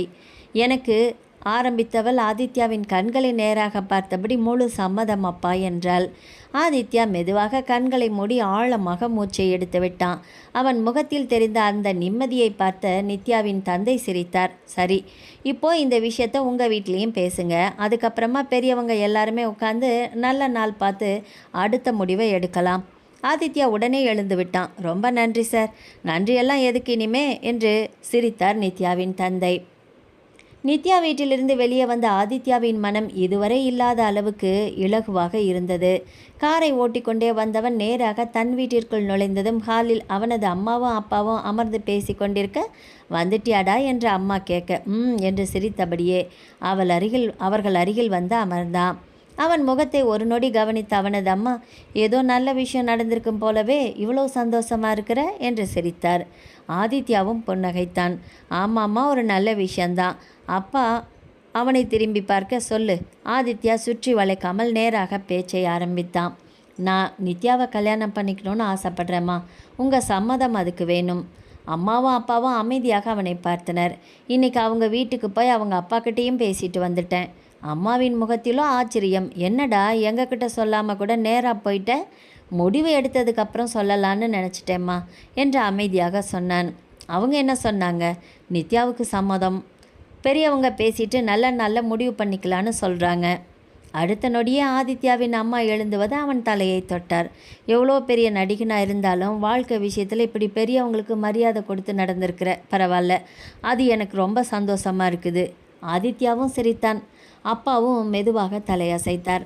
நாளைக்கே நாம் அவங்க வீட்டுக்கு போகலாம். முறைப்படி பேசிட்டு நிச்சயதார்த்தத்தையும் குறிச்சிக்கலாம். சரிப்பா, அவ்வளவுதான். ஆதித்யாவின் மனதில் இருந்த கடைசி பாரமும் இறங்கிவிட்டது. அதே நேரத்தில் நித்யா தன் அறையில் இருந்தால். அவளது அம்மா மெதுவாக உள்ளே வந்தார். என்னம்மா? நித்யா திரும்பி பார்த்தாள். அவள் முகத்தில் வெட்கமும் மகிழ்ச்சியும். அம்மா, என்ன இன்னைக்கு நம்பவே முடியல? அம்மா சிரித்தார். எது? அவர்தான் நேராக அப்பாக்கிட்டே வந்து பேசினது. அம்மா அவள் அருகில் வந்து தோளில் கை வைத்தார். அதுதான் நம்ம குடும்பத்துக்கும் மரியாதையாக இருக்குது. உன்னைய தனியாக கூப்பிட்டு பேசியிருந்தா கூட நாங்கள் சந்தோஷப்பட்டிருக்க மாட்டோம். நித்யா அமைதியாக தலையசைத்தாள். அதனால தான் அவரை பற்றி இன்னும் உயர்வாக நினைக்கிறேம்மா. அந்த இரவு நித்யாவுக்கு தூக்கமே வரவில்லை. ஞாயிற்றுக்கிழமை காலை ஆதித்யாவின் குடும்பத்தினர் அனைவருமே நித்யா வீட்டுக்கு வந்திருந்தனர். வாசலில் நின்று வரவேற்ற நித்யாவின் தந்தை புன்னகையுடன் உள்ளே அழைத்து சென்றார். வீட்டின் ஹாலில் பெரியவர்கள் அமர்ந்திருந்தனர். வழக்கமான நலம் விசாரிப்புகள் முடிந்ததும் சில நிமிடங்கள் அமைதியாக கடந்தன. அந்த அமைதியை உடைத்தது ஆதித்யாவின் தந்தை தான். எங்களுக்கு உங்கள் குடும்பம் ரொம்பவே பிடிச்சிருக்கு. நித்யாவை பற்றியும் ஆதி நிறைய சொல்லியிருக்கான். இந்த கல்யாணத்தை நல்லபடியாக நடத்தி வைக்கணும்னு நாங்கள் ஆசைப்படுறோம். நித்யாவின் தந்தையும் சிரித்தார். எங்களுக்கும் இதில் முழு சம்மதம்தான். ஆனால் ஒரு விஷயம் சொல்லணும். அனைவரும் அவரை பார்த்தனர். ஆதி, நீ பெரிய நடிகன், புகழ், பணம், ரசிகர்கள் இதெல்லாம் இருக்கும், இன்னும் அதிகமாகும். ஆனால் என் பொண்ணு, அவள் சாதாரண வாழ்க்கையில் வளர்ந்தவ. அவளோட சந்தோஷத்துக்கு எந்த குறையுமே வரக்கூடாது. ஆதித்யா உடனே பதில் சொன்னான். சார், நித்யாவை நான் நடிகனோட மனைவியாக பார்க்கல, என்னோட வாழ்க்கை துணையாக தான் நான் பார்க்குறேன். அவள் எழுதுறத மதித்து நான் அவளையும் மதிக்கிறேன். அந்த வார்த்தைகள் ஹாலில் இருந்த அனைவரின் மனதையும் தொட்டது. நித்யாவின் தந்தை எழுந்து வந்து ஆதித்யாவின் தோளில் கை போட்டார். இந்த ஒரு பதில் போதும்பா, எனக்கு வேறு எதுவுமே கேட்க வேண்டிய அவசியமே இல்லை. ஆதித்யாவின் அம்மாவும் உடனே, அப்படின்னா நல்ல நாளை பார்த்து நிச்சயதார்த்தம் வச்சுக்கலாமா என்று கேட்டார். ஏன் நல்ல நாள் என்று சிரித்தார் நித்யாவின் அம்மா. இரண்டு மனசும் சேர்ந்த இந்த நாளே நல்ல நாள் தானே. அந்த நேரத்தில் சமையலறையிலிருந்து காப்பி எடுத்து கொண்டு வந்தாள் நித்யா. ஆதியோடு நித்யா தனியாக பேச சென்றாள். இருவரும் முதல் முறையாக தனியாக, தொழில் பற்றி இல்லாமல் வேறு விஷயங்கள். ஆதி, மெதுவாக அழைத்தாள். ஒரு விஷயம் கேட்கணும், கேளு. நேராக அப்பா கிட்ட வந்து பேசணும்னு எப்படி தோணுச்சு உங்களுக்கு? ஆதித்யா மெதுவாக சிரித்தான். உன்னை காதலிக்க ஆரம்பித்த அன்றைக்கே உன்னை பற்றி நான் மட்டும் முடிவெடுக்கக்கூடாதுன்னு தோணுச்சு. உன்னை வளர்த்தவர்கள்கிட்டையும் கேட்கணும்னு நினச்சேன். நித்யாவின் கண்கள் கலங்கிவிட்டது. என்ன? பதறினா. அவள் சிரித்தபடியே தலையசைத்தாள். ஒன்றுமில்லை. இப்போது இன்னும் கொஞ்சம் அதிகமாகவே பிடிக்குது உங்களை. ஆதித்யா சிரித்தான். ஆனால் அது எனக்கு இன்னொரு விஷயம் உறுத்தலாக இருக்குது, கேட்கலாமா? மெதுவாக இழுத்தாள். மீரா என்று ஒற்றை வார்த்தை அவள் வாயிலிருந்து வெளியில் வந்தது. ஒரு ஆழ்ந்த பெருமூச்சை இழுத்து விட்டான் ஆதித்யா. மீரா ஒரு தவறான புரிதல் நித்யா. எனக்கும் அவளுக்கும் எந்த ஒரு தொடர்பும் இல்லை. அது முடிந்து போன உறவு. அந்த வார்த்தைகளை கேட்ட நித்யாவுக்கு நிம்மதி பெருமூச்சு வந்தது. அந்த நேரத்தில் வெளியிலிருந்து ஆதி, நித்யா என்று இரு குடும்பத்தினரும் அழைத்தனர். இருவரும் ஒருவரை ஒருவர் பார்த்து புன்னகைத்துவிட்டு ஹாலுக்குள் நடந்தார்கள். அவர்கள் இருவரும் இணைந்து நடந்து வந்ததை பார்த்த பெரியவர்கள் முகத்தில் மலர்ந்த மகிழ்ச்சி சொல்லில் அடங்காது. 2 வாரங்கள் கழித்து இரு குடும்பத்தினரின் விருப்பப்படி எளிமையான முறையில் நிச்சயதார்த்தம் நடத்த முடிவு செய்யப்பட்டது. உறவினர்கள், நெருங்கிய நண்பர்கள், திரைப்பட உலகில் ஆதித்யாவுக்கு மிகவும் நெருக்கமான சிலர் மட்டுமே அழைக்கப்பட்டிருந்தனர். மண்டபம் முழுவதும் எந்த ஆடம்பரமும் இல்லை. மலர்களின் மனமும் மனிதர்களின் சிரிப்பும் உறவுகளின் அன்பும் மட்டுமே அந்த இடத்தை நிறைத்திருந்தது. ஆதித்யா வெள்ளை நிற வேட்டியும் சட்டையும் அணிந்து மேடையில் அமர்ந்திருந்தான். பல ஆயிரம் ரசிகர்கள் முன்னால் நின்று கைத்தட்டல் வாங்கிய மனிதன் இன்று மட்டும் காரணமே இல்லாமல் பதற்றமாக இருந்தான். அதை கவனித்த அவனது அம்மா அருகில் வந்து, என்னடா எவ்வளோ பெரிய ஆளு, இன்னைக்கு மட்டும் ஏன் இப்படி டென்ஷனாக இருக்க என்று சிரித்தார். ஆதித்யாவும் மெதுவாக சிரித்தான். பட ரிலீஸுக்கு கூட இவ்வளோ டென்ஷன் இல்லைம்மா, அதுதான்டா கல்யாணம். அம்மா அவன் தோலை தட்டினார். அந்த நேரத்தில் மணப்பெண் அறையிலிருந்து நித்யா அழைத்து வரப்பட்டாள். மென்மையான பட்டுப்புடவையில் அளவான ஒப்பனையில் எந்த செயற்கையும் இல்லாத இயல்பான அழகோடு நடந்து வந்தாள். அவளை பார்த்த நொடி ஆதித்யாவின் பார்வை அவளிடமே நின்று விட்டது. அதை கவனித்த அவனது தங்கை சிரித்தபடி, அண்ணா மோதிரம் இங்கே இருக்கு என்று நினைவூட்டினாள். அப்போதுதான் சிரித்து கொண்டே தலையை குனிந்தான். நிச்சயதார்த்த சடங்கு தொடங்கியது. பெரியவர்கள் ஆசிர்வதிக்க மோதிரங்கள் மாற்றிக்கொள்ளும் தருணம் வந்தது. ஆதித்யா நித்யாவின் கையை மெதுவாக பிடித்தான். அவளது விரலில் மோதிரத்தை அணிவித்தான். நித்யாவும் அதே அமைதியோடு அவன் விரலில் மோதிரம் அணிவித்தாள். மண்டபம் முழுவதும் கைத்தட்டல் ஒலித்தது. வாழ்த்துக்கள் என்று குரல்கள் 4 பக்கமும் எழுந்தன. இறுதி அத்தியாயம் 3 மாதங்கள் கழித்து இரு குடும்பத்தினரின் விருப்பப்படி உறவினர்கள் மற்றும் நெருங்கிய நண்பர்கள் முன்னிலையில் ஆதித்யா நித்யா திருமணம் இனிதே நடைபெற்றது. திருமண மண்டபம் முழுவதும் மகிழ்ச்சியான முகங்கள், ஆசீர்வாதங்கள், சிரிப்புகள், மங்கள இசை. அனைத்திற்கும் நடுவில் மணமேடையில் அருகருகே அமர்ந்திருந்த ஆதித்யாவும் நித்யாவும் அமைதியாக ஒருவரை ஒருவர் பார்த்து புன்னகைத்து கொண்டார்கள். ஐயர் மங்கள நாணை கையில் கொடுத்தார். ஆதித்யா நித்யாவின் கழுத்தில் மங்கள நாணை பூட்டினார். மேலதாளங்கள் முழங்கின. அச்சதை தூவிய பெரியவர்கள் மனமாற வாழ்த்தினர். நித்யாவின் தந்தை கண்களில் மகிழ்ச்சி. கண்ணீரோடு மகளை பார்த்தார். ஆதித்யாவின் அம்மா இருவரையும் அணைத்து கொண்டு எப்பவும் இப்படி சந்தோஷமா இருக்கணும் என்று ஆசீர்வதித்தார். திருமணத்திற்கு சில வாரங்கள் கழித்து அந்த படம் உலகம் முழுவதும் வெளியாகி மிகப்பெரிய வெற்றியை பெற்றது. திரையரங்குகள் ரசிகர்களின் ஆரவாரத்தால் அதிர்ந்தது. விமர்சகர்கள் ஆதித்யாவின் திரைப்பயணத்தில் சிறந்த நடிப்பு என்று பாராட்டினர். அதே போல நித்யாவின் திரைக்கதை தான் படத்தின் மிகப்பெரிய பலமே என்று எழுதியிருந்தனர். அன்று மாலை வீட்டின் பால்கனியில் நின்று அந்த விமர்சனங்களை படித்து கொண்டிருந்தாள் நித்யா. 2 காப்பி கோப்பைகளோடு வந்தான் ஆதித்யா. ஒன்றை அவளிடம் நீட்டினான். என்ன என்று சிரித்தபடியே கேட்டாள். ஒன்றுமில்லை, இவ்வளோ பெரிய நடிகனாக இருந்தும் ஒரு நல்ல புரிதலுள்ள மனிதனாக இருந்ததால தான் இந்த படமே ஜெயிக்க முடிஞ்சது. ஆதித்யா சிரித்தான். இல்லை, இவ்வளோ நல்ல எழுத்தாளரான நீ என்னை நல்ல நடிகனாக மாற்றினதுனால தான் நான் ஜெயித்தேன். இருவரும் ஒருவரை ஒருவர் பார்த்து சிரித்து கொண்டார்கள். அந்த சிரிப்பில் காதல் இருந்தது, நம்பிக்கை இருந்தது. ஒருவரின் கனவை மற்றொருவர் மதித்து வாழ்க்கையில் வெற்றி பெற துடிக்கும் அழகும் இருந்தது. அந்த மாலை காற்று மெதுவாக வீசியது. கையில் காப்பி, அருகில் வாழ்க்கை துணை, மனதில் நிறைவு. அவர்களுடைய காதல் ஒரு படத்தின் படப்பிடிப்பில் தொடங்கியிருந்தாலும் அது வாழ்நாள் முழுவதும் தொடரும் வாழ்க்கை கதையாக மாறியிருந்தது. நாவல் முடிவடைந்தது. ஆதரவளித்த அனைத்து உள்ளங்களுக்கும் நன்றி. மீண்டும் அடுத்த ஒரு நாவல் பதிவில் சந்திக்கலாம். வணக்கம்.